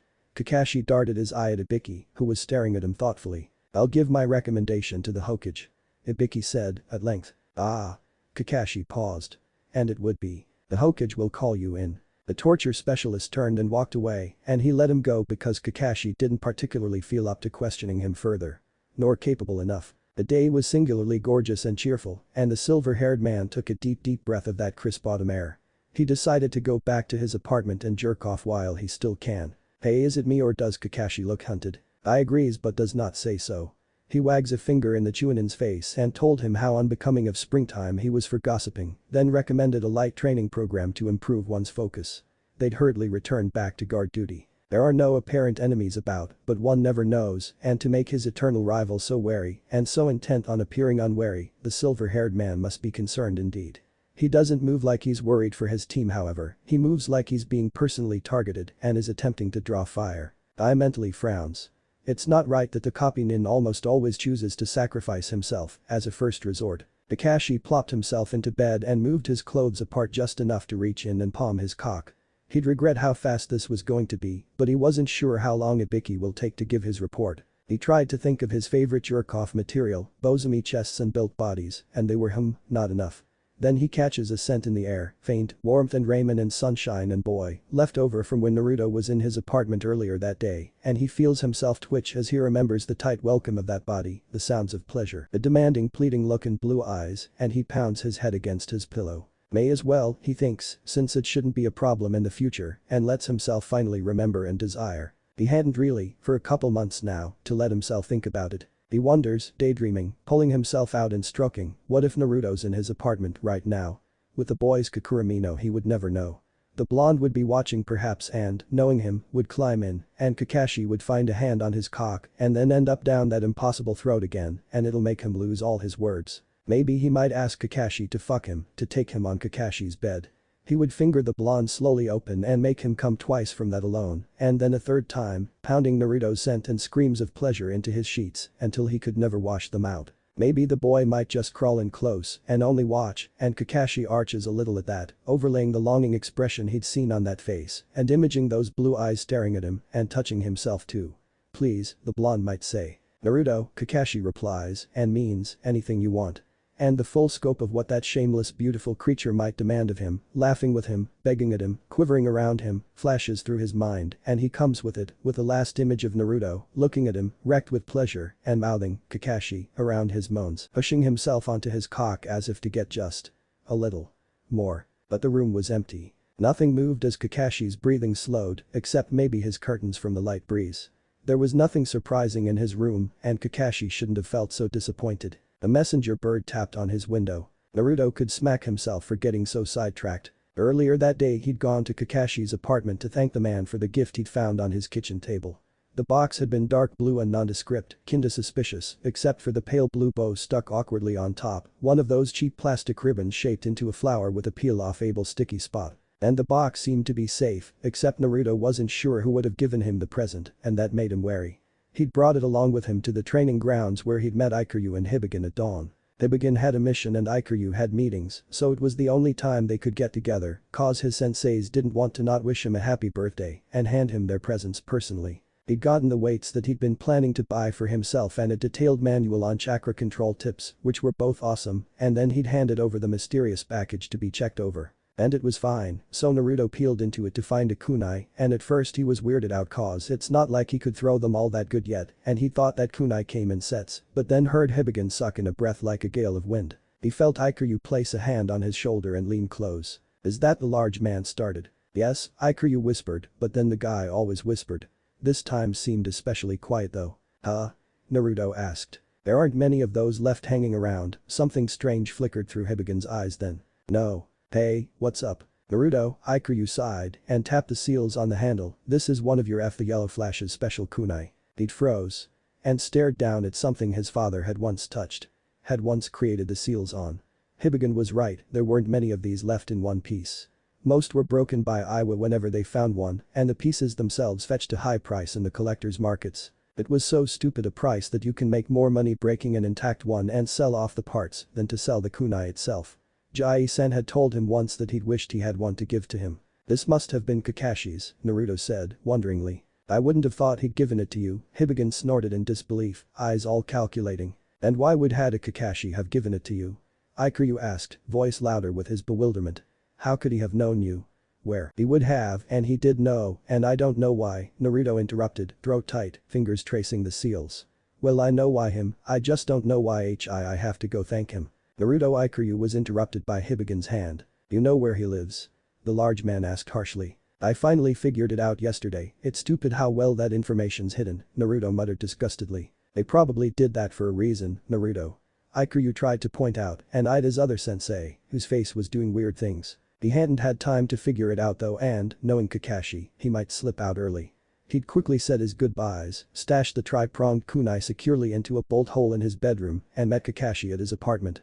Then forgot all about thanking the silver-haired man when the blonde's teasing somehow turned into an argument and he was being crowded out the door. It had taken him until lunch to stop being pissed off, and then he realizes that he honestly should thank Kakashi for the gift even if he is being a jackass, so he decides to skip his afternoon classes to do so. And so, okay, maybe he is kinda stalking Kakashi and he really shouldn't have broken into his apartment even though he could, cause it's kinda impolite. It makes him feel all squirmy inside as he looks at the tiny place, only a bedroom really. A bed, a desk, a mini fridge, and a chest of what he guesses to be clothes. The walls are almost bare, only a single scroll of calligraphy and a bulletin board with post-its. There are books neatly standing in a row on the long shelf underneath a large window, and next to them, a photo. It's the brightest spot of color in the entire place, and when Naruto peers at it, his breath catches cause what must have been his father grins back. There is a very young-looking Kakashi in it too, and two people that he doesn't recognize. He looks at the single lonely photo and feels both incredibly jealous of Kakashi for having been there when that picture was taken and ridiculously bad that he'd been gifted the kunai. It's something so clearly precious from someone who could ill afford to give things that he cares about away. I should not be here, Naruto thinks. He tears his eyes from the photo violently and gives himself a shake. He will ask to see the picture of his father, maybe, later. And he turns and walks towards the door. The doorknob turns. Naruto slams up the Kakuramino and the world turns purple and violet as he throws himself into the only empty corner underneath the calligraphy. Kakashi comes in, looking almost upset. As he locks the door and draws the left curtain closed, shielding the area of the bed from being viewable from outside. He knows somehow that it would be awful to announce himself. It would break something, Kakashi maybe, if Naruto unhides. And more it seems like a very good idea to stay very still as he stares from under the Kakuramino while Kakashi slides onto his bed and unzips, reaching into his boxers with an idle hand. There's a wandering, thinking look in the guy's eye as he touches himself slowly. Naruto cannot look away. He wants to move closer, but he's not sure he could hold the jutsu together considering the rate that his heart's pounding and he doesn't want Kakashi to know that he's there. Something resigned flickers through the man's body and he lets his shoulders droop further into the mattress. Then he lifts up his head from the pillow and lets it fall, as if he was trying to hit himself. The dark eye closes and the hand pulls Kakashi's cock from his boxers and Naruto almost forgets to breathe. Because even though he's seen it before, each time looking it seems like a new feeling comes up. This time he realizes, as he watches the flared head appear and disappear in Kakashi's fist, that was mine, and remembers the overwhelming feel of it pushing up into him, and his ass twitches in want. Kakashi's face clenches with what he's doing to himself, mouth open beneath his mask, his whole body shaking, fists striking quickly now, and Naruto wants to be the one doing that to him so much that he couldn't move, because if he moved he would be on that bed covering Kakashi's hand with his own. He's hard enough to hurt from it. It's agonizing to stay still, but he shouldn't be here so he has to. Kakashi mouths something as he comes. It may have been Naruto's name, but that could have well been only his own wishful thinking. His chest heaves and Naruto breathes with him. There is a tap on the window, and when Naruto looks over he sees a messenger bird, and when he looks back Kakashi's already throwing tissue at the wastebasket and whisking himself into a different set of clothes. There's a jutsu that flutters the copy nin's clothes and hair, and then another that makes him disappear. He waits 10 heartbeats and lets down the Kakuramino, and color and sound and scent washes back into the world. The smell isn't as strong as it should have been, which must have been that first jutsu, but Naruto walks, unsteady, to the bed, presses his face against the sheets and breathes, shoving his hand down his pants. He's barely done more than grip himself before he comes with a gasp. He turns and slides down to sit on the floor, using the side of the bed as a backrest. Naruto looks at his cum-stained hand and thinks, stupid Kakashi. He thinks of the most awesome present that he's ever been given, pretty much a piece of the man's soul, and thinks, stupid Kakashi. He can't for the life of him fully decide that his birthday totally sucked. He should clean up at his apartment before he gets back to the academy, there's an Inuzuka there. Naruto slips into his seat in the far corner just about the last hour of class. Chaoji's disappointed that he didn't bring them with him this time, but whatever it was looks like it didn't go well, so it's probably for the best. Chaoji shrugs mentally and considers the scarred kid. He thinks the blonde looks hungry. He offers the boy some chips.